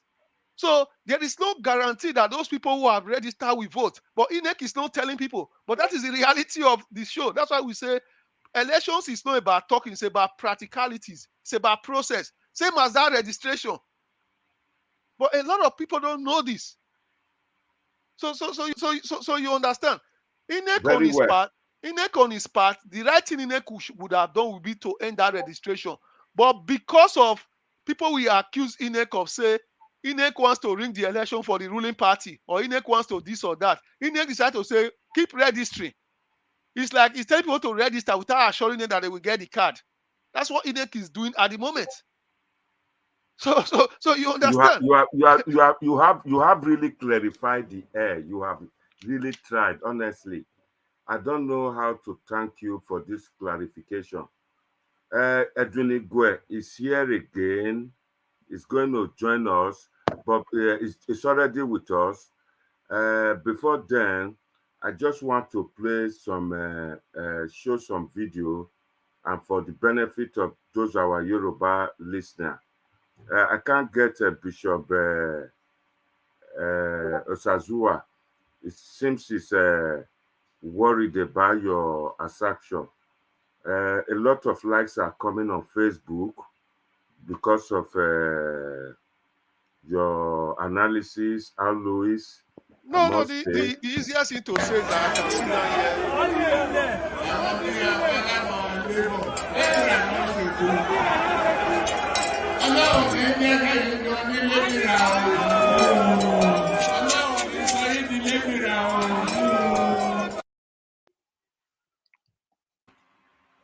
My people, in case you just joining us for the first time, please don't forget to just hit the subscribe to our channel so that we can give you the information, everything that you need firsthand on this dispensation. I beg, make una begin they hit the subscription button, because this is not the only platform where they knock on for pidgin English, so that our people, a lot of our people, go understand the message, go understand the situation, the politics situation for Nigeria. This not be platform where people they speak big English. Our brother Edwin Igwe, now correct academician lecturer. I can see him coming in and going. While we wait for him to join us properly, we're going to show some video, and people can watch while I get.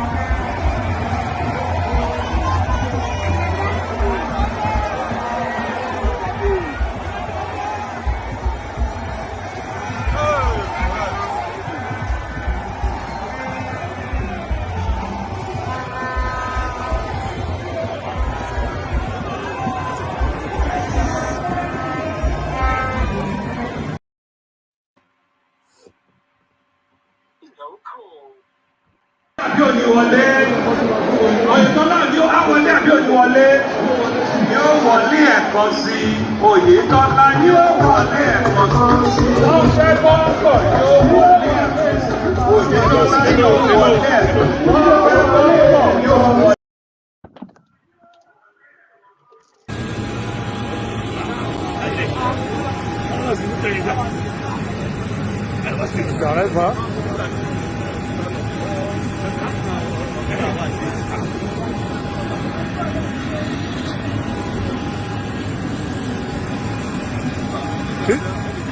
Please arrive for incoming president.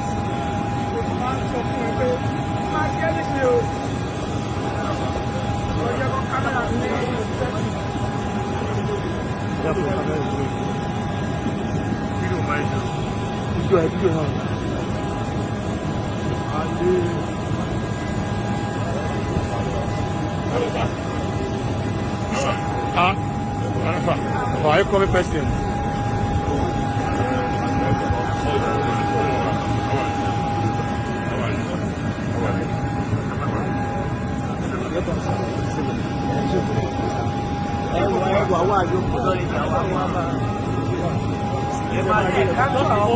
Mo ti capture everybody. Mo ti dé.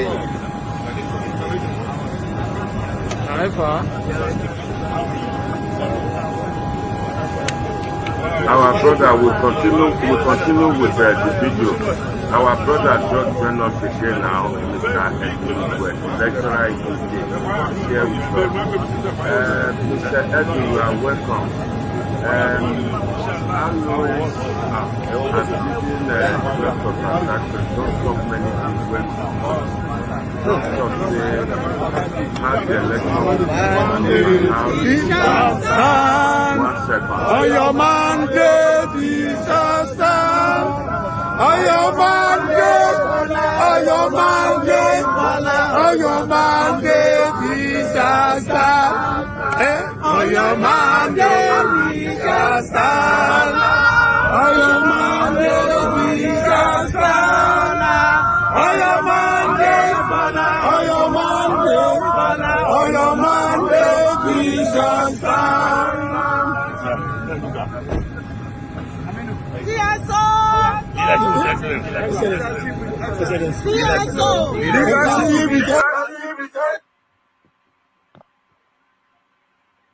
You are welcome back, our brother Edwin Igwe. Mr. Alois had responded to you. I don't know if you were listening to us backstage. He said a lot of things regarding the economics and gave us some statistics, some information regarding election in Nigeria, how it's being done, and the present trend, and the sudden popularity of Peter Obi. I don't know if you were listening backstage. Is there any way you can respond to Alois?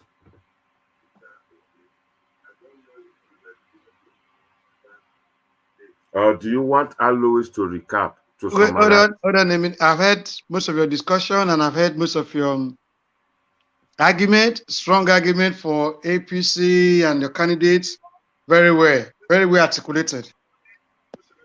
The good thing is that I'm going to say that most of us on this platform, as we speak now, are United Kingdom. No, some most are of in us America. here. Some are no, they are mostly. It's only three. Okay, no. Let me finish up.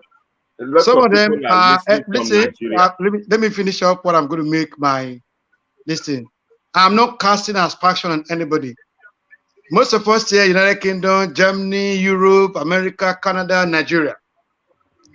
But those of us on the other side of who are diaspora, our election is person that is contested election have to be talking about integrity. And integrity matters a lot. Those of us on this platform should not wave aside or should not push aside matters of integrity. Integrity depends on, first and foremost, what you stand for. As we stand now, the age of Bola Tinubu is questionable. His certificates are questionable. That has to border on integrity. Does that not worry you? Not at This all. question I'm asking. Let me hear you out. All these strategies. You just show a video just now. A man that is not strong enough. It is often said the first deputy governor to Ahmed Tinubu celebrated his 83 years birthday few days back. And yet, Bola Ahmed Tinubu, with all due respect to him, cannot tell us his age. That is one, on integrity. Let us take him up on integrity, not to just say, Bola Ahmed Tinubu, I respect him. Even he was stronger and younger, we know his very stand when he was doing an echo time. I'm an activist, I know what he stands for. I'm not going to say because of what he had done based on that. But as we stand now, he's not fit as a strong person. An elderly person, is an elder statesman. I respect him for what he had done. I respect him for his leadership to put people in position. That's it. As at now, he will live long in the heart and the annals of Nigeria as an elder statesman who built bridges. Based on, as we stand now on integrity, you cannot tell me now how old Bola is. You cannot tell me now his primary school education. You cannot tell me now his secondary education. Let us not look at integrity. Few days back, the Prime Minister of Britain, though we run a parliamentary senate government, because he lied for some few things, his government was brought down. He was forced to resign. Why can we not hold that at those of us who are in diaspora to say, for once, let us border on integrity? But look at Atiku. Abbas just say in his book, I don't know if you have read it. He said the amount of money Atiku stole from Nigeria, if it's other government, they grumble. We are not talking about integrity. We are talking about this things. We are talking about building infrastructure and building our futures. That's what we are talking about here. I am, by the grace of God, the profession I work. You cannot do that and say that you cannot tell us your age. You cannot tell us the primary school you went to. And yet we are clapping for him. As a diasporan, I feel ashamed to support that. I would never support that. If Bola may come Tinubu today, forget all he had done. He had done very well as a governor. He had done well when he was an accountant. He did all when he was quite younger. He did, but can he for now? My question is border on integrity. Can he tell us how old he is? Can they go to Wikipedia and change the date of birth every time and then? If Bukno Akrele celebrated 83 years, some few days or few weeks back, who was his first deputy governor then? You have said that. I understand we are saying. We are campaigning. In campaign, let him tell us his integrity. That is what I want to say. Prove his integrity, then we are with him. Thank you. Okay, don't go away. Don't go away yet. You do not have evidence to say that this is the year he was born. You are living on assumption now that. No, I have not accused him of corruption. I've only accused him of not being able to come forward, come straight, come clean on his age and his certification. That is what I'm saying. My question is based on his integrity. Period. Do you have information on the day he was born?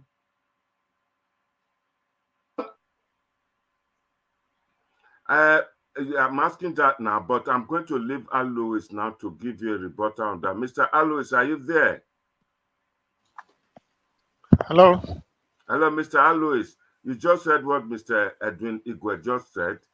Can you just give a rebuttal or response to him on his date? Because I've just asked him now if he has information on the date he was born. But he could not say. Listen, I'm not here to defend Ahmed Bola Tinubu. Neither am I here to defend Peter Obi. Neither am I here to defend Atiku Abubakar or Rabiu Kwansoko. That is not the reason I'm speaking. So I'm just speaking based on what I see. So it's left for people to decide who they want to vote for. It's left for people to decide how old Bola Tinubu is. It's left for people to decide how much Atiku stole. It's left for people to decide how sincere or how ordinary Peter Obi is in terms of his lifestyle. It's a decision for people to make themselves. But I'm just here to look at the facts, the fiction, and also to look at the analysis of the whole thing. So if you are asking me questions bordering on age, that is not the question for me to answer, because I know in politics, there is nowhere in the world or in the constitution that talks about age to be president, how old you are, whatever. So there's no place that says if you stole money, you are not allowed to contest. There is no place that says, in fact, even in the Western world, a lot of people who have stolen money have come back to become presidents and governors and whatever, whatever. But that is not the issue. I think a lot of things is that people come up with when you have elections in Nigeria, when you go on election cycle, what normally happens is that the opposition party, the ruling party, the parties who are the baby parties or the infant parties, what they come up with is what you call distractions. It's what you call distractions. What are distractions? Those distractions are for you not to choose the right leader so that you can choose what they want. I can list a lot of those distractions for you. One of them is which ethnic group we want, a Yoruba man, we want an Igbo man, we want an Hausa man. Religion. Those are all distractions for you not to look for competence. Number two, religion. Is a Muslim, is a Christian, is a Muslim ticket. Those are all distractions for you not to choose the right candidate. Because then number four, Education. My sorry, sir. Sorry, sir. yeah. How old is Bola Ahmed Tinubu? When was he born? You That's the know what question. That's the question. you know what I was saying, my brother? I say it's left for people to decide if age is a factor for them. That is not for me to decide. I don't know how old he is, and it's not something. I think if you go on a polling booth anywhere in the world, if you think you are going to vote because somebody is 100 years, then that means you can as well vote for 100 years old person who's incompetent. If you decide the reason you go to the polling booth that day is because somebody has a Muslim VP, is that's why you want to vote for the other one, you can as well vote. And those other person that doesn't have a Muslim VP does not give you light, it does not give you road.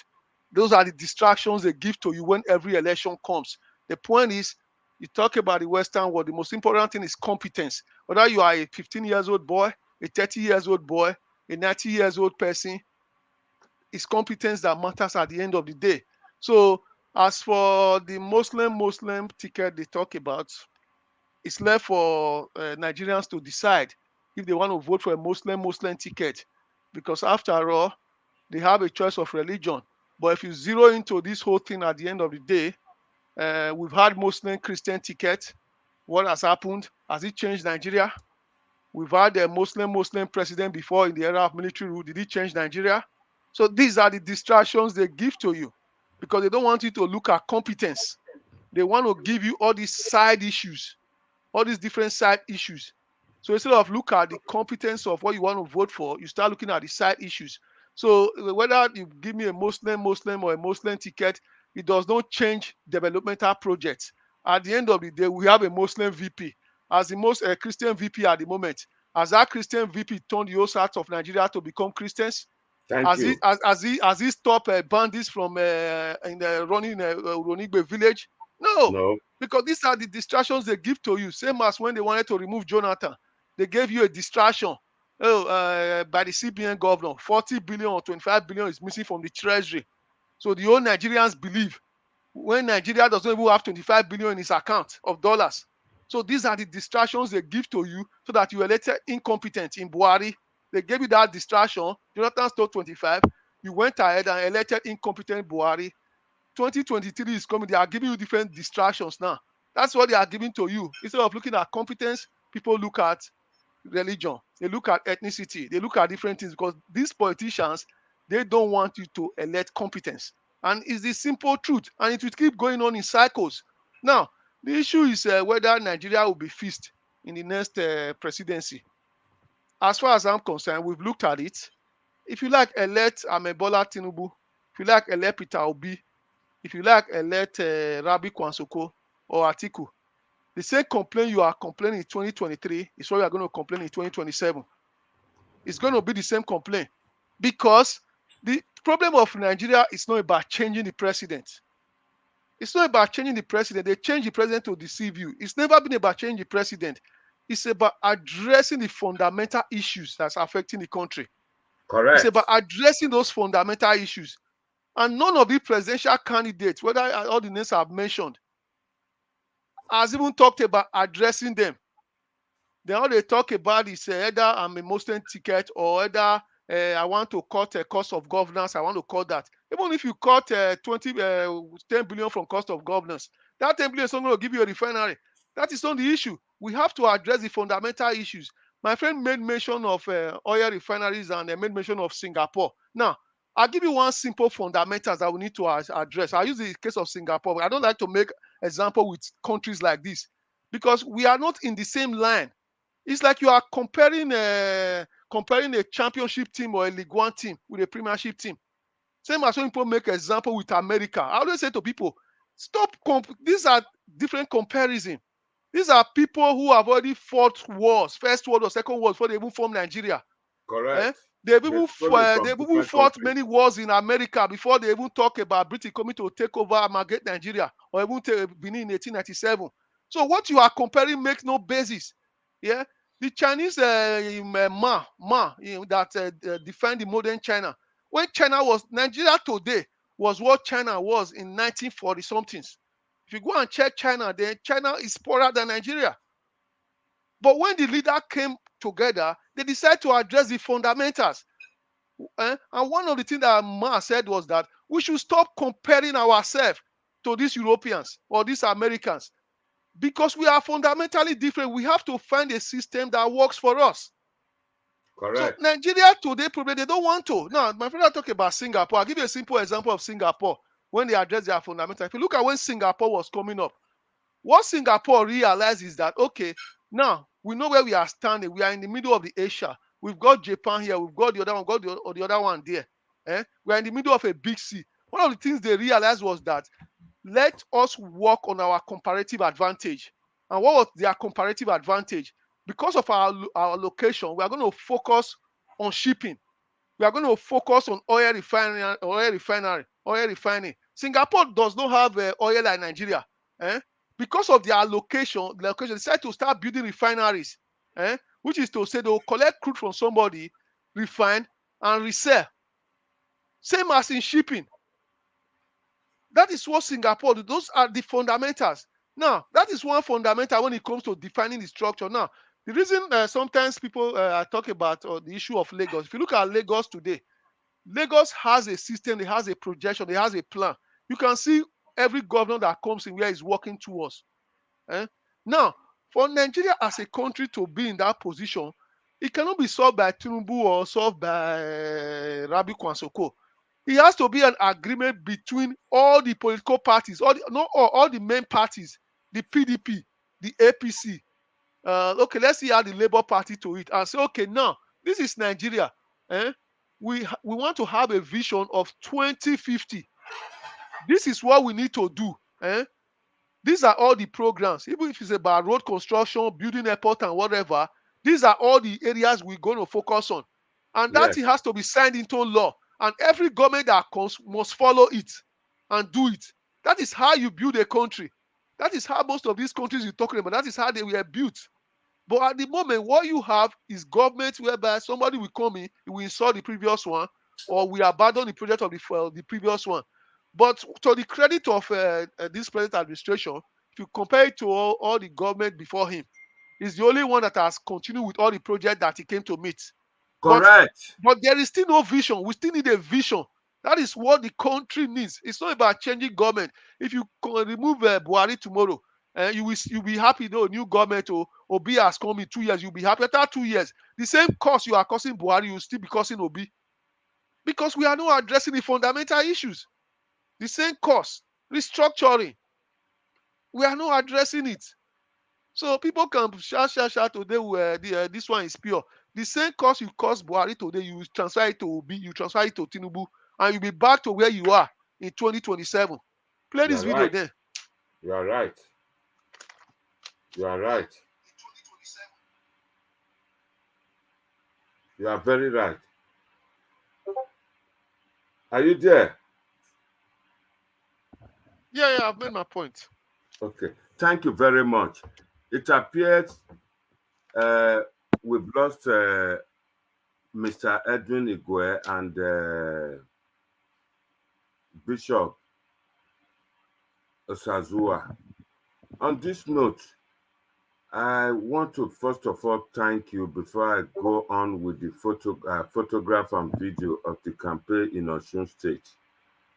I thank you on behalf of myself and Edo Network. I would like to give you that thank. Thank you very much for coming for honoring our invitation, Mr. Alois.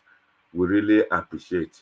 So, but stay right there because there are some questions people want to ask. There's one Peter Okundaye here. He said Bola Tinubu did well in Lagos, an ex-governor, by claiming almost half of Lagos to himself. Peter Okundaye, you do not have evidence to read. I presume that you are one of those Peter Obi people who do not have anything to sell your candidate.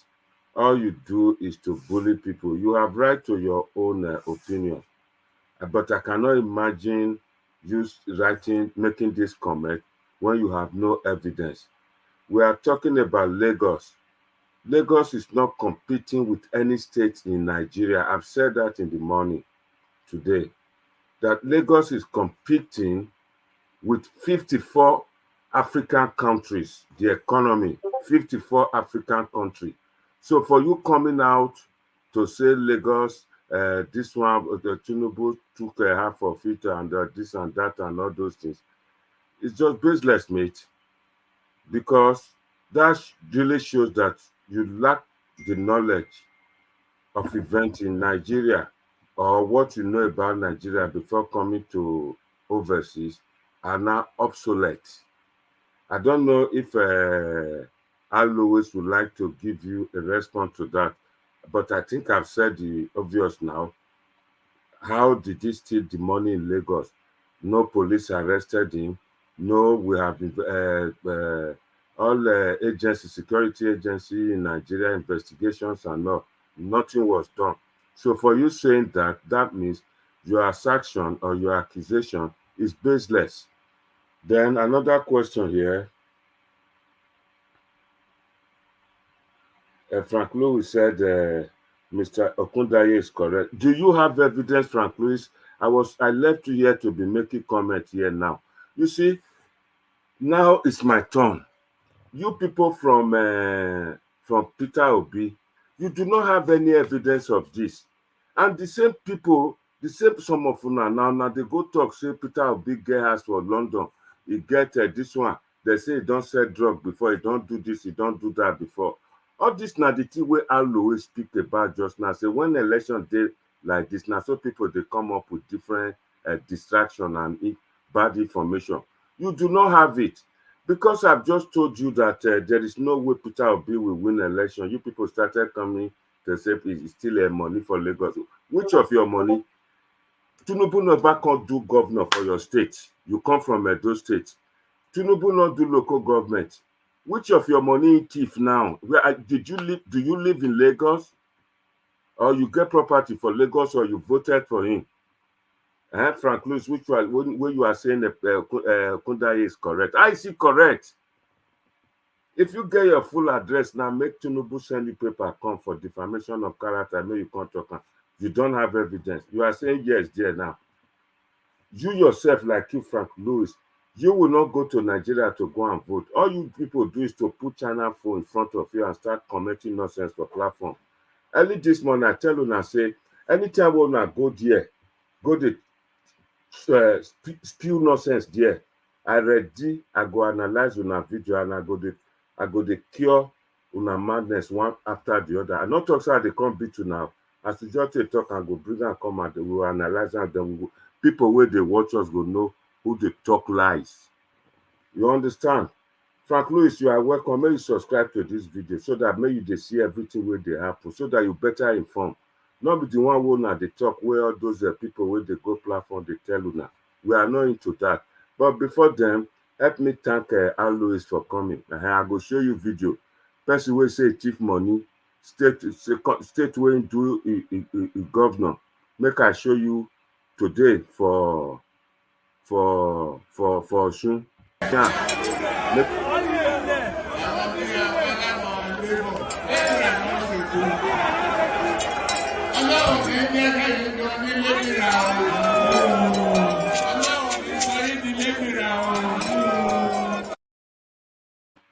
That na prayer from her. They pray for her. They pray for people.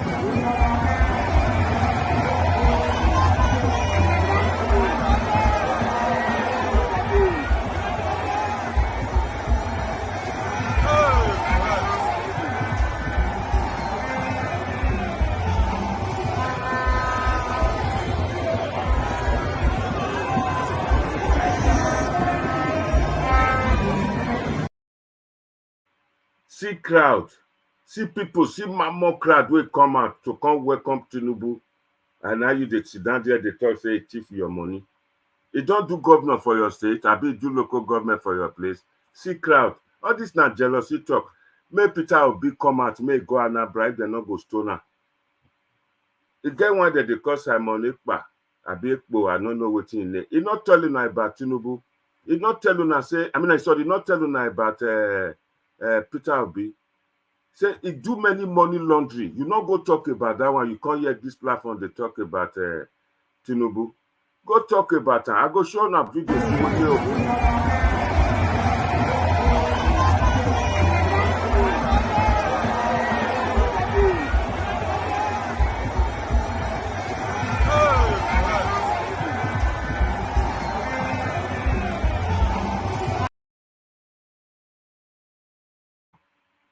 I think when I see Tinubu Jana, one of the talks say enough whole flag, enough do anything. It look like person where they sick there. He's strong.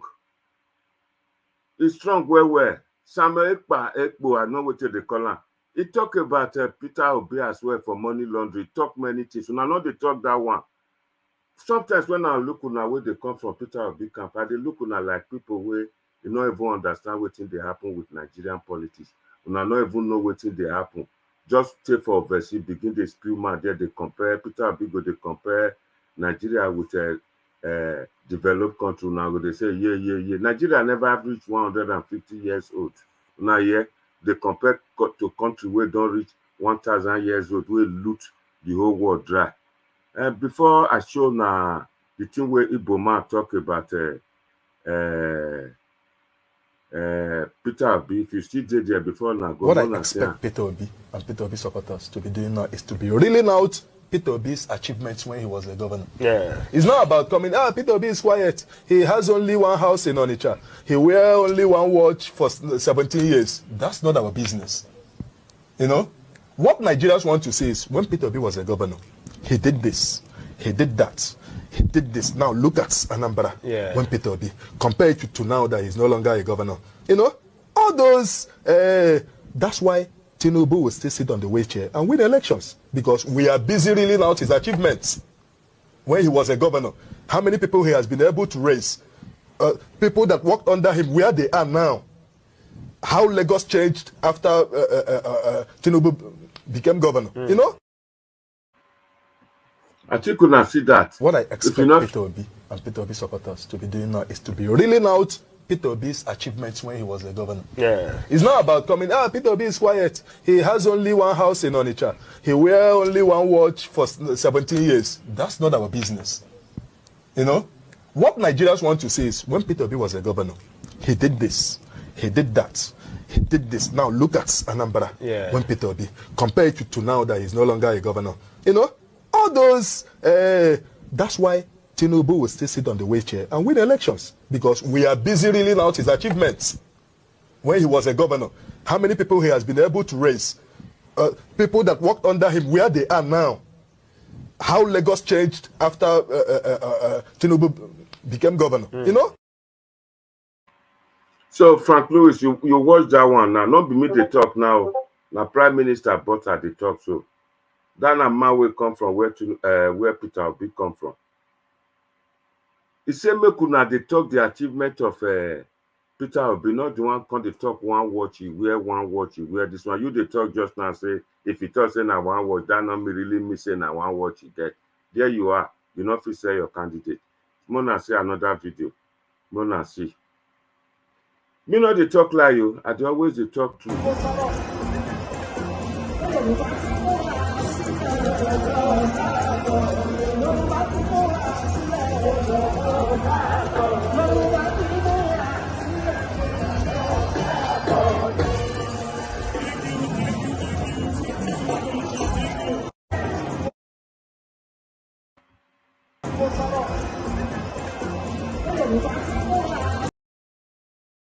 I told na say hand not the word. Now it 2 hands now don't demonstrate and take and shake broom. It's very, very strong. It tell you now I'm strong. So not the one now sit down for social media begin to spew nonsense. Let's see if you not see and we're seeing and they shake broom.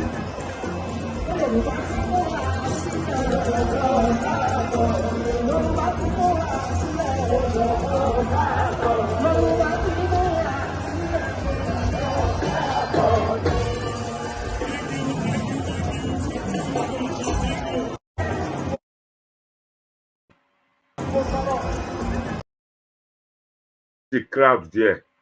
You see the crowd, mammoth crowd, people full, see. Hey, Mona not compare herself with Tinubu. I just the one una. Now one I just the tell una. Mona not just compare herself. If you know, in case your eye closed just now, see am again.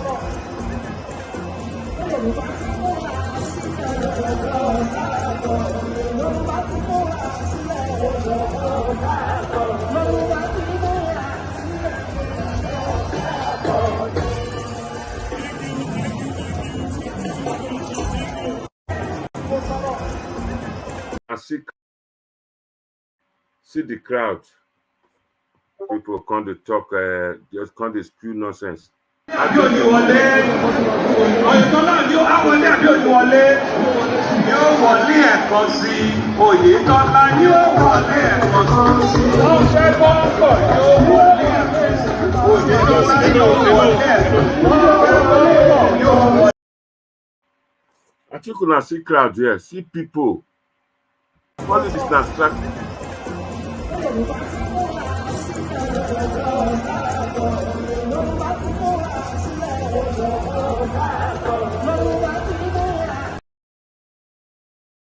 Na person wey get crowd na dey win election. Strategy. Dem no borrow dem o.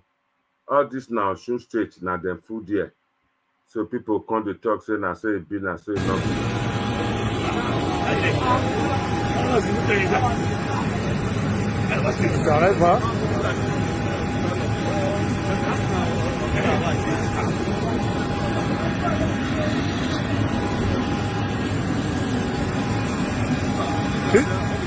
Puis tu arrives for incoming president.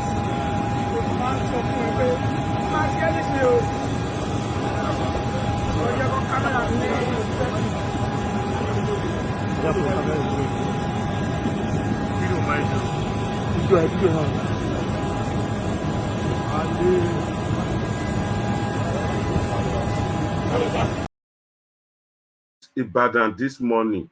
Now they come out, now private jet drop. He arrived, he landed. They go receive him for Ibadan before they drive to Osun. See am.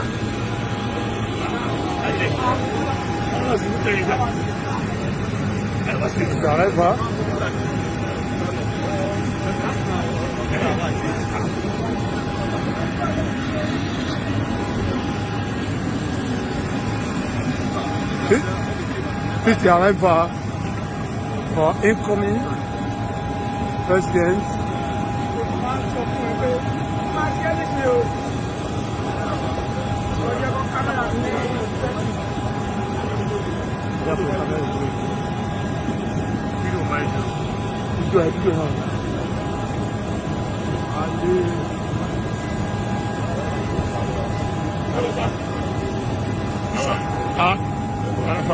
For incoming president.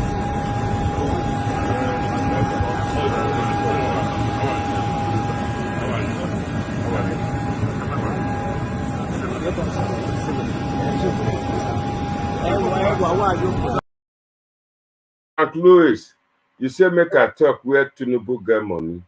Make I tell you. Listen, if you don't know, may you go check properly. Tinubu for America, he headed a lot of companies, multinational company for America before he come Nigeria, and immediately arrived Nigeria after his studies. Tinubu was accountant for big multinational company, Mobil, Exxon. He make $1 million before he become governor. Somebody will get millions since then when money be money. Money they depreciate, a bit they appreciate for somebody will be accountant. He can't do governor. When he do governor, now 600 million. Now be eternally generated revenues. 600 million. Now it be when he become governor for Lagos State. But before he come out, he raised that eternally generated revenue to 600 billion. 660 billion naira now can be the eternally generated revenue. When Tinubu be governor for Lagos State, because he not agree make it be make Obasanjo be in Godfather, Obasanjo punish Lagos State for 3 years. For many years they not receive allocation from Abuja, and Lagos survived.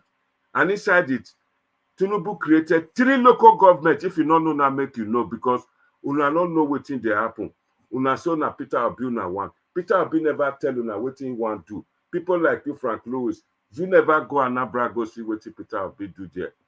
In short, I repeat again and again. You cannot compare Lagos to any state in Nigeria. If you want to compare Lagos, compare am, not even one country in Africa. That na state for Nigeria. 54 countries in Nigeria. Now you compare Lagos with Lagos money where they receive, eternally generated money. It passed the one way 54 countries for Africa they collect. I'm not lying to you. I'm not lying to you. You heard when Al Lewis coming just now. He said when election they come, he said people go they raise issue, they talk different things as he take respond to our brother wey come, that lecturer when he come. He said that not be the issue. When I asked that, our brother said, you know the age where Tinubu be enough he talk. He quiet. Then I'll always reply and say, what has that got to do with age? If Tinubu old, but Joe Biden, where they rule the first country in the whole world, the greatest country in the whole world, America, he old past Tinubu. As we dey talk, Peter Obi is senior me for my age. I'm not lying, he's senior me. And I'll always tell una just now, make una not expect say Peter Obi go just come go do anything. Oh, na scam. So now know you, Peter Obi dey scam una. So may I show you more video before una start to dey cry for 2023 February.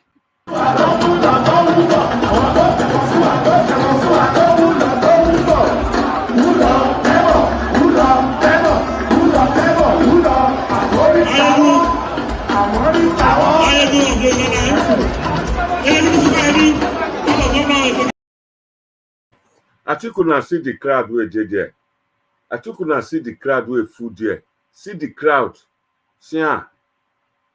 See am.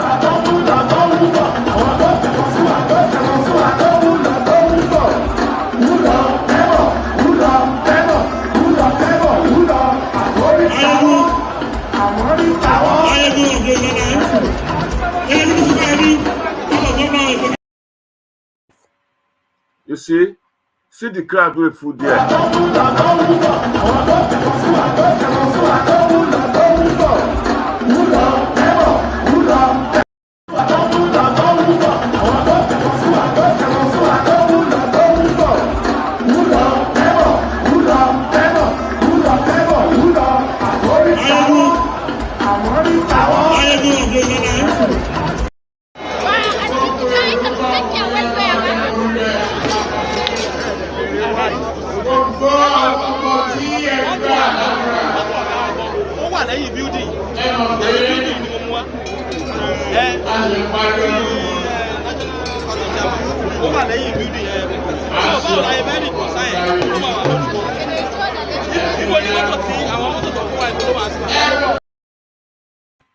You see the crowd.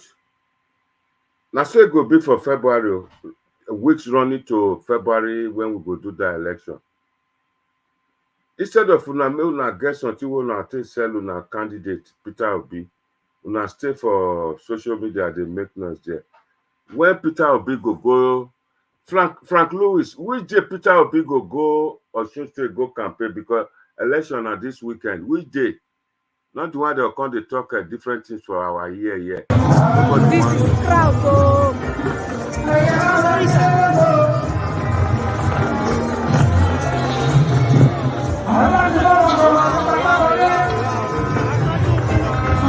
Thank you. Thank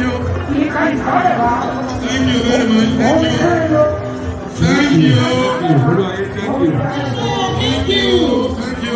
Thank you very much. Atiku see, which day Peter Obi go there make we see the crowd where they talk about youth, not where don't fit talk. Nothing. I mean, I know what thing they talk. Not where don't fit talk.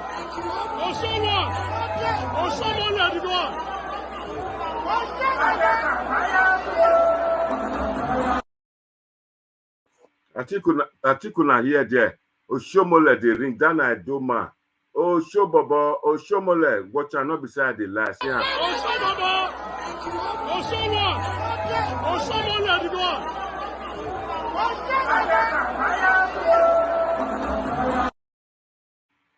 Atiku na here. I'll play him again. Make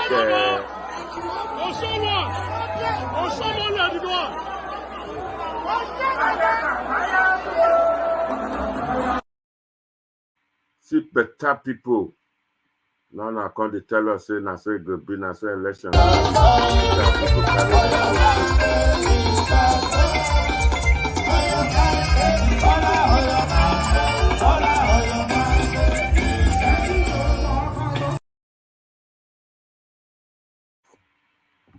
Frank Lewis, are you there? Peter Obi gathers that kind of crowd. Peter Obi gather and say, watch out. Peter Obi people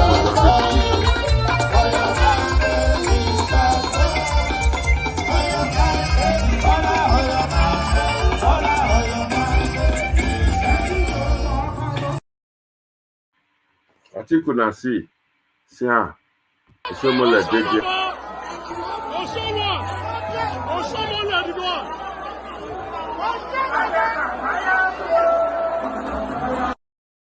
Oshomole, short man, one a reject of Bini due to this kind of yeye politics. Don't become the figure of the house. The rejected stone become the figure of the house.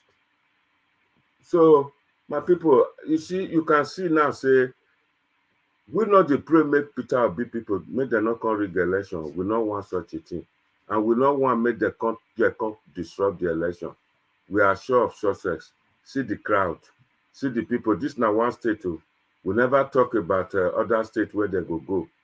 Now, which day Peter Obi go Osun State, may go try in popularity, make we see all the young people where they support them. If not be deceived, now they deceive themselves. Una they deceive themselves. They come they tell me, say, make me leave rich people will go run Nigeria, make me go follow poor man will go draw us back again. Now lie, you not go work. But don't talk about Peter being near me for my ear.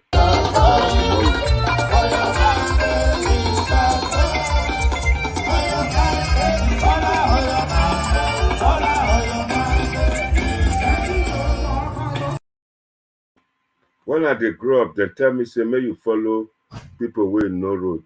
May you follow people where it progress. That are the two way they take train me up, they take bring me up when I'm young. So nobody will come tell me, say, make me follow person where they wear one watch, person where they buy 2 shoes, whereas now lie. People where they trick people where they talk lie. You get billions, you say they wear one watch. What you can't take the money do?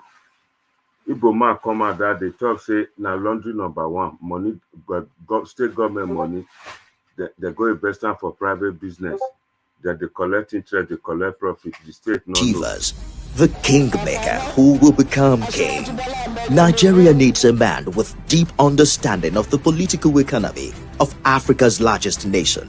A man with a proven track record of excellence in government and the private sector. A detribalized true leader who is invested in nation building and democracy.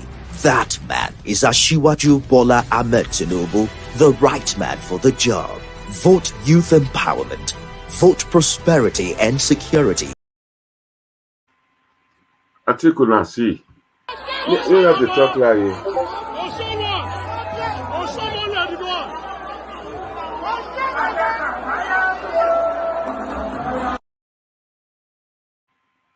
So nobody, no way not to spin this story rich. Peter Obi is going nowhere. Two people will come now, they don't explain and say it go hard to win the election. When not the campaign, you not great campaign, you not go Osun State go try. Peter Obi not go Osun State, go try in luck. How you go take win? How will he win? How you go take win? Mokuna tell me now, they want go rig election. You know what? See group photograph. All the people were there here, so then be all the governors for APC. Now then be that. This now fire me. See and here. See all of them. All the governors. They were present. This one now they call protocol observed. Simple. All the governors. This now Kere Dolu. See all the governors. They were all in attendance. Me go see the governors where Peter Obi go carry come out on that day. I go like to see the governors where go wear uniform. Now all these people now they get vote. Now then go bring all the vote for Tinubu that day. They're not go rig am because governors, all of them, some of them they want second term, some of them be senators already. Now all these people. Now peace for body today. Now just they waste on time.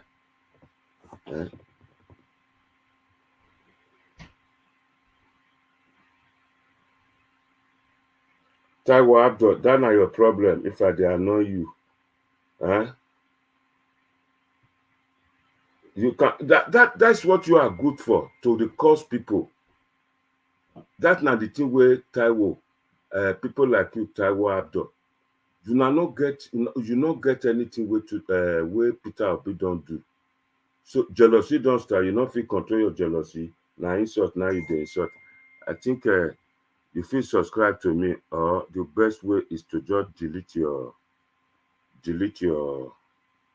I'll put you for timeout or block yourself because you are not talking sense. You are blocked for life. You are blocked. You understand? Because not be say I want people like you for this platform. See better people like Peter Okundai, they're not going to cost me. They're not going to cost me. They talk say if Peter Obi scam them. So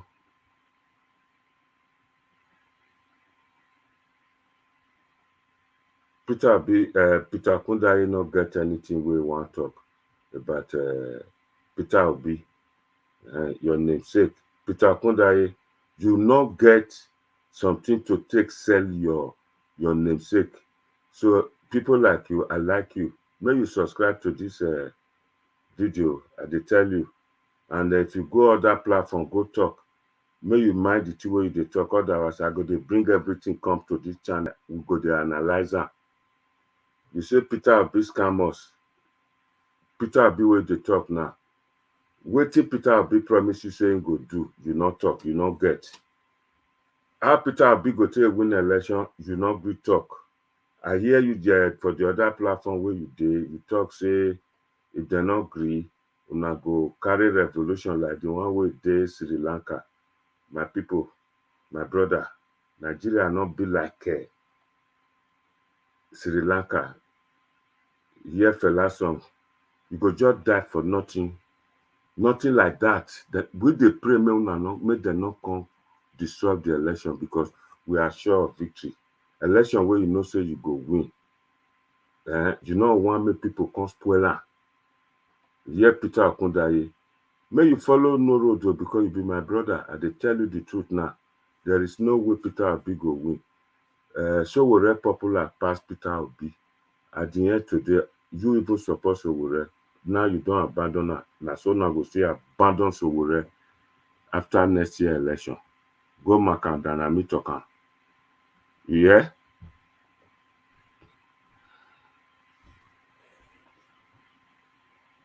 Frank Lewis, I don't talk to you since. If you not hear, now if you not want hear, now you sabi. I've told you my mind. There is no way Peter Obi will become president of Nigeria. People like Una, now not make Nigeria better. Then zone presidency to the south. Una go dey follow where road not dey. So I dey look Una. So on the whole now, this witchcraft wey dem dey talk so, e no dey o. Dem no dey see whether they see witchcraft. This kind of action, this kind of Una behavior, na be witch as also, also say me dey mislead audience. Which audience? You na audience. When I dey tell you the truth, I dey lead you. Say there's no power to south. We must unite to make sure say that power come. I dey tell you say Peter Obi no go fit carry that power come south. So who can dey mislead audience? Na you, well, na you. Na you get right to talk. The truth I dey tell you now. You see this debate today, I carry somebody wey dey support Peter Obi. I carry somebody wey dey support Tinubu. When you don't hear the two arguments now, you can't resort to the abuse, the insult. So that na the thing we wanna go for. That na the truth I dey tell you now. You can't resort to the insult people. Instead of you to come out and say, okay, send me link, make I counter these people, you not bring come because you not get. Peter Obi not produce. Tinubu never spend money. Now people wey don't help climb ladder, they building structure since for many years. Peter Obi not build anything, not get councillor. If you not cry, more go cry. Not get councillor, not get local government. Do what here. If you not go cry, more they cry. You not get, you not go win. And those are the calculation when I make, when I take decide, say you not go win. And I don't want to make power go not make go be another 8 years. The one that they talk say structure now turn now go do this one. I swear to God, if you not just near Northern place, go campaign, then I stole them, go stole now. One of the talk so now no one Muslim. Muslim people, they still get a body organization like a CAN, CAN, they get IOC.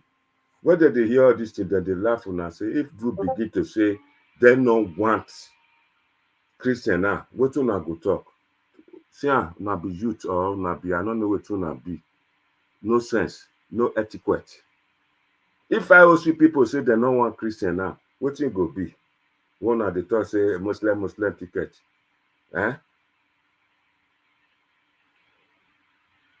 Peter Kunda, you are making another unfounded allegation now. Baseless allegation. So show molesty cement factory. Where is still and go? Where carry and go? Now so now talk say the other one thief 80 billion, they not do anything. You see, Peter Kunda, me they respect you, say you go, you get education. Why you can't talk out those kind of things, say it's still a cement factory? That is still cement factory. You hear so Oshomole get cement factory for Edo? No. All this now baseless accusation.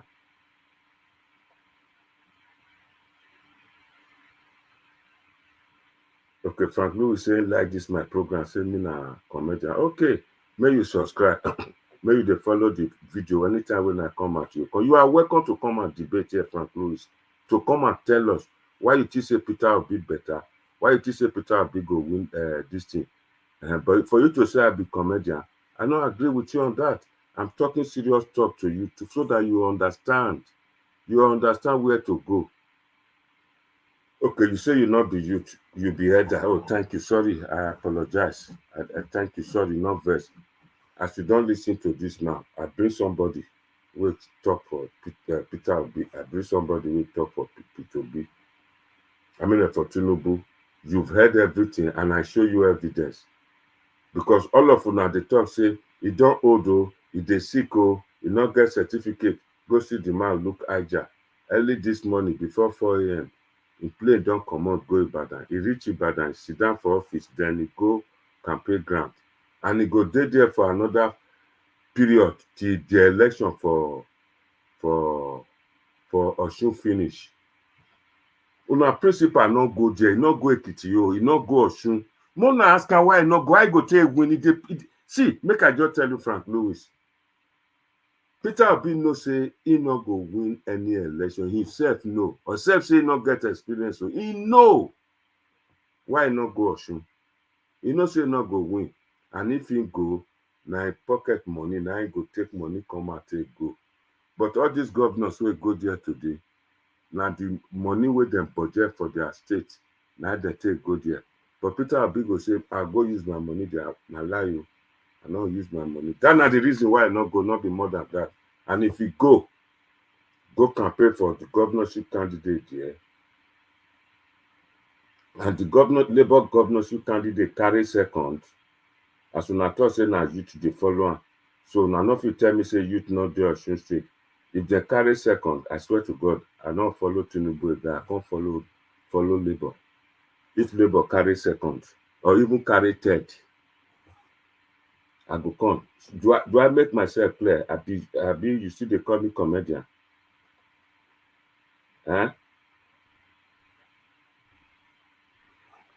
Frank Lewis, you get pen and paper there, I go give you my WhatsApp number, or I go paste am for wall. +44 78 88 88 94 66.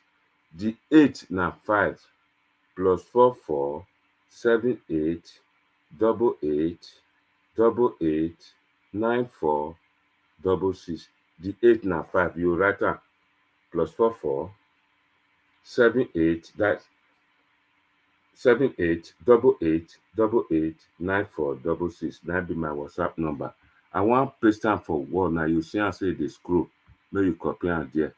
Then you can't join Tinubu. Not follow no road, because Tinubu no say he no get where they go, he no go win. And that na the reason why I know the campaign. Go just go from TV station to radio station. Now there go the talk to campaign there. See my number there, there. That's my WhatsApp number. Tinubu, Peter Obi no dey go anywhere. Make una no worry una self. I don't post am Frank Lewis here. I don't paste am here. So you fit copy am there. Not get where they go. Not be say I dey lie. Not get where they go. Make una vote, una follow no road.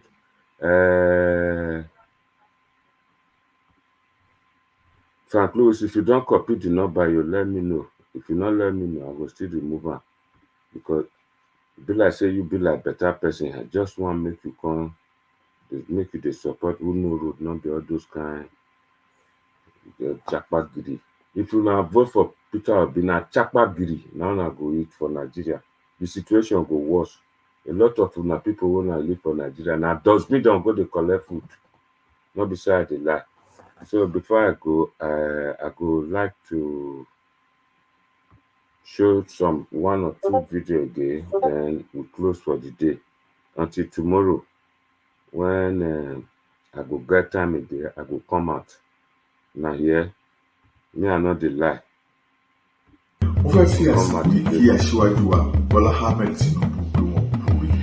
Kò sí ẹni tí ó yẹ lásìkò yìí láti gbé àsíá ẹgbẹ́ APC bí kò ṣe Àkànbí ọmọ olódò idẹ. Pẹ̀lú àtìlẹ́yìn Ọlọ́run àti àfọwọ́sowọ́pọ̀ ọmọ Nàìjíríà rere. Ipò ààrẹ orílẹ̀-èdè Nàìjíríà yìí. Ó ti ṣeé ṣe. Ó dẹ̀ dá wa lójú wípé ìtẹ̀síwájú ọ̀tún á dé borílẹ̀-èdè wa. Nítorí kíni. Aṣáájú kájú ẹ̀. Akíkanjú ni. Ọ̀mọ̀wé ni. Pẹ̀lú ìrírí tó péye. Ìmọ̀ àti òye. Láti darí àwa ọmọ Nàìjíríà dé ilẹ̀ ìlérí. Àràbà ní bàbá. Ẹni abálábà ní bàbá. Aṣíwájú Bọ́lá Ahmed Tinubu ni. Òun gangan ni. Òun ló kàn. Nítorí wípé òun ló tó gbangba sùn lọ́yẹ̀. Aṣíwájú Bọ́lá Ahmed Tinubu. Àkànbí ọmọ olódò dẹ. Jìjàgàbá. Tinubu for president. Gbogbo ọ̀run ti gbọ́.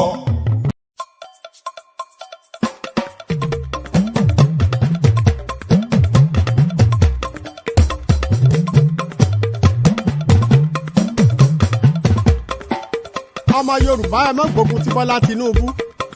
Wọ́n ní kí Yorùbá ó ṣọ́ra fọ́tẹ̀ wọn kì í fẹ́ gbọ́.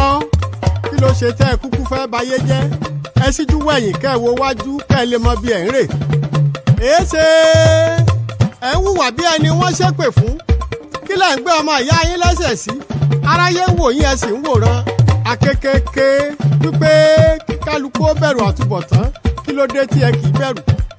ẹ dúró ná ṣé bí Bọ́lá Tinubu bá fẹ́ jà rẹ sódà kí gọ́vnà Fáyẹmí ó jẹ́ látakò fún Bọ́lá Tinubu Gani Adams tó jà Ààrẹ Ọ̀nà Kakanfò ṣé Bọ́lá Tinubu ni wọ́n ní kórè ìkọjú ogun sí. ẹ̀yin alátakò gidi pẹ̀lú alátakò lábẹ́ ilé wẹ́wẹ́wẹ́ ẹ tẹ́tí kẹ́ ẹ gbọ́rọ̀ ẹnu mi yóò bá lámarin tìbí tìran a máa lẹ́ni tí bá mọ́ ni gbogbo yín ẹ gbọ́ kìlọ̀ kẹ́ ẹ mọ́ bá jìyà. Adémọ́lá Adélábù ẹnu tí mo fi kìlọ̀ fún FKO Abíọ́lá ni mo fi ń bá yín sọ̀rọ̀ yìí. èèyàn bú mi mo lè bú tèmi kì í ṣẹgbẹ́ bàbá ẹni gbogbo yín gbà kẹ́ ẹ bomi sùúrù mu ẹ fi Bọ́lá Tinubu sílẹ̀ kẹ́ ẹ jó gbàkótì rẹ̀ jẹ́jẹ́. igi ọ̀dà bádìyẹ bá ń lọ rèé jẹ̀ fún ara wọn bí wọ́n bá ń sọ pé ọmọ tó yìí ò gbọ́n ẹ má jẹ́ ká sọ pé Yorùbá ní jẹ́ bẹ́ẹ̀. Good morning, Nigerians. Shochibere. Good morning, Nigerians. We, on behalf of the Tinubu support group Diaspora, I'm consulting with a prominent Nigerians in this country. As I told you 3 days ago, we have to take our country back.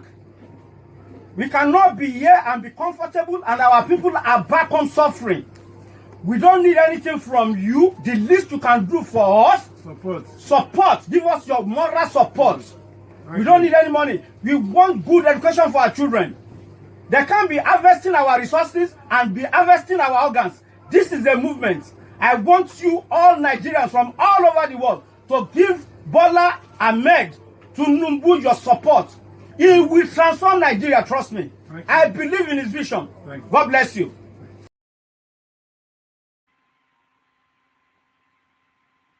Well, Frank Lewis, you say Peter Obi is not coming to perform miracle. He will lay the foundation of a better Nigeria. He don't lay foundation for Anambra.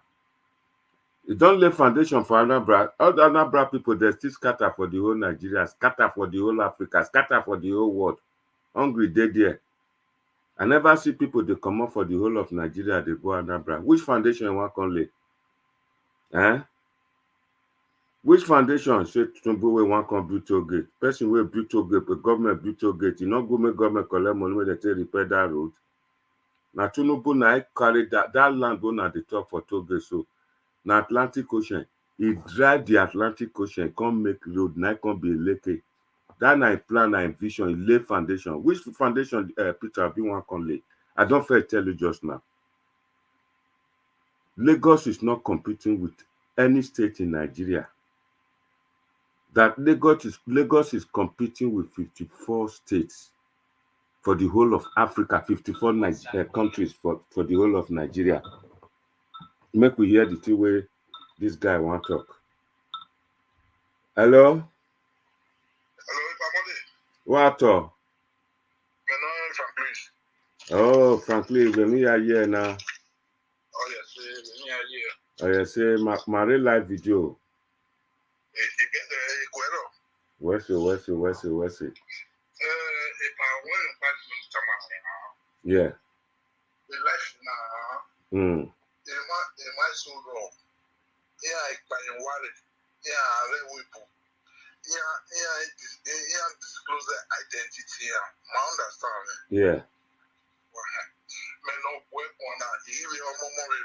Yeah. Yeah. When I'm talking out of experience. Are you talking on live video now, B? Where? It will be live video. Okay. Yeah, we live video. You may call where come away. The pigeon never, huh? So what I'm trying to say is that my calling you or my talking to you is to make you to understand that most of us here, that is writing on your platform, we know what we are talking about. Yeah. You understand me? I know. This Tinubu of a man, you were telling me how he made his money. You understand me? Yes. Okay. I stayed in Lagos right from Rajiv Asaki's time. Yeah. Military time. Military time, during soldier time. Okay. And me that I'm talking to you, I'm a retired army officer. Okay? Thank you. So when I'm talking, I know what I'm talking about. Yeah. For Tinubu to come back now and say he wants to be the president of Nigeria. Yeah. Anybody can be the president of Nigeria. You understand me? Yeah. But your antecedents matters a lot. Yeah. That country is going through hell, pain. Nigerians don't want people like him. Okay, you are talking about Obi this, Obi that. Obi is a new breed. Let's try and see if this man will change the narrative of that country. You understand me? No, wait a minute. I understand you, but the question here be say, what qualification, what requirement? You say make I take Judge Obi, say may come. We are talking about we want power in the south.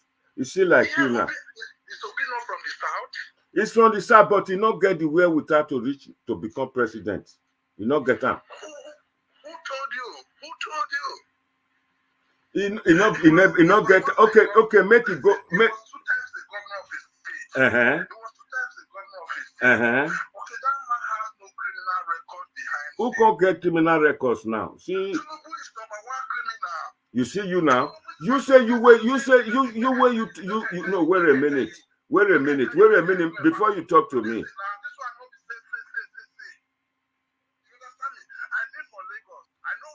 You live for Lagos. You be retired officer. You can't come. You are now in Germany. Are you building your country? Are you when we have insecurity? You see, this is not the problem again. These people cannot fight for their government, cannot fight for their principal. And this is a man, he's saying a retired army officer, and he's living in Germany. Now, so that they do it for overseas. I know they carry your phone. I know they like such thing. If you like me, you not watch me. I not like such thing. How you go to talk say Tinubu na thief and you say get criminal records. I not with the criminal record. You not show me evidence. I don't want to know. I don't already close. My brother are not versed. Maybe now you be Frank Lewis. How can you be soldier, a big officer for army? Then you can't stay for. You don't retire. You can't stay for Germany. You expect me to believe what you are going to tell me. You cannot advise me that you're supposed to be there. Because for this country, if you serve as a soldier, you'll be nationalist. You'll be strong to stay for your country and help your country. When you create people now, a lot of people they fight there. Now retired soldiers then be. You can't they call Tinubu nowhere they don't say a criminal for Nigerian court or for overseas court. You can't they say do this, you do that. You be one they threaten me, say then they keep identity and all those things. Not be me, you go tell that kind of thing too. I don't reach 60 years. If I die now for the cause of fighting for good life for Nigeria, now correct death, mate. I know they fear death. Not be you will be soldier, will do soldier for officer. Then you retire, you can't stay for Germany. So what are we saying here? You are supposed to be there building, helping the security, helping the so-called vigilante. You can't stay for here for overseas. Who you want to talk to? I do my one radio, then you talk to me like that. Me say me ready. So it is Frank Clark, whether or not you be Frank Lewis. So it is better for that platform to the insult Tinubu. Me not insult Peter Obi. I only talk say not qualify, not get the way with her to become the president of Nigeria. And that not true. I stand to be corrected. And if you doubt me, if you want to talk to me, send me a message on the WhatsApp. Bet money. Say Peter Obi will win the election. I'll bet 200 euro with you. If you win, February can't collect money. You understand? I mean, I'm not there for people they waste people time. Peter Obi is wasting people time. Yeah, if you like me, you write me, cost me. I don't care. I'm telling you the truth. This not campaign period, not campaign a day. If you say that because I campaign, no one can kill me. If you want my address, I'll give you. No, you come. Maybe I will first kill you. So I'm not there those kind of one. Nobody go blackmail me to submission. No two ways about that. And the truth are the talk. At this age, I go to fear death again. Now lie you. Now lie. Nobody. So I just show a video since they say the man thief. Hey, what way take thief? When you go thief? When you go straight, go thief.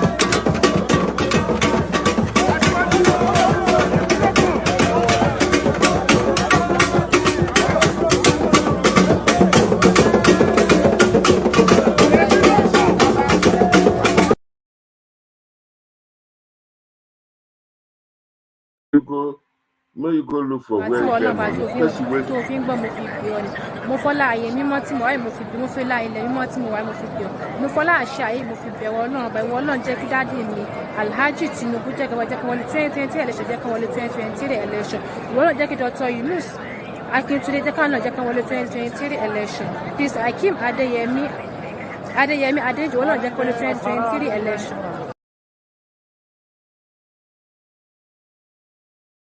People, na so we see am today. I would like more to ponder on this word. Somebody will he had a lot of big companies for America. He can't come home. He can't work for multinational. That person, he can't get money, making $1 million before he even become governor of Lagos State. If that $1 million, like somebody will read accountancy, if they invest the money, they invest, and it not go better. And when he became the governor, from 600 million naira IGR, he can't build down to 660 billion naira. He dropped plan for Lagos. And that plan still they go, lay the foundation for Lagos. And that foundation still they go. Person will do such a thing. Even if he thief 1/10 of the money, even 1/10, he try, because Lagos is not comparing itself with any state in Nigeria. It's not comparing Lagos economy. They are not comparing it with 54 countries. That person not try. If to say now how then they take get strength, and they take get power, now then they take rich. Now truck pusher, now supposed to be the richest person. You hear, my brother? Whether now you do Frank Lewis way focus just now, there is no way Peter Obi go win election for this time. Make he go build the structure. Now talk. I not hate Peter Obi, but one I go the batch Tinubu for other of our platform. Una not dey worry, because so now they hide behind youth. Add 8 years join your age now, but make you see, so if you not senior me. No 2 ways. I come out for now. I bumper to bumper, one man squad now to deal with all of now where they talk to Tinubu. So my people, I thank all the people who come today, come watch me, including Frank Lewis. The first I charge for you, that are the way I be, and are the truth at the top. The way me to understand that, and the way you to understand that, you do want blackmail me, make me turn to coward. Me, I not talk. I go talk. If I die at this age, I not fear death. But you they tell me, make I be careful. Where are you not soldier? You were trained to die for your country. Why are you telling me say me not go fit train, me not go fit die for my country where I love Nigeria? Not the one that they talk behind China folk. If you love Nigeria, go out there, go face Fulani herdsmen. That's why I live in that today. God bless everybody.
Hello, TJ, I'm awfully sorry I not bounce the phone on you. You know, so this now operation at the campaign. The thing where you be want tell me, I sense and say you want start to they talk to me, and such a thing go spoil this production when me don't spend 5 hours for, and that are the reason I hung up the phone on you. Awfully sorry if you feel offended. Do not take it out on me. I have a job, I have work to do. Sorry, TJ. So that's it. My people, I'll see you now again tomorrow. If I have the time, I'll come out again, come give you an update of the campaign for Osun. Baba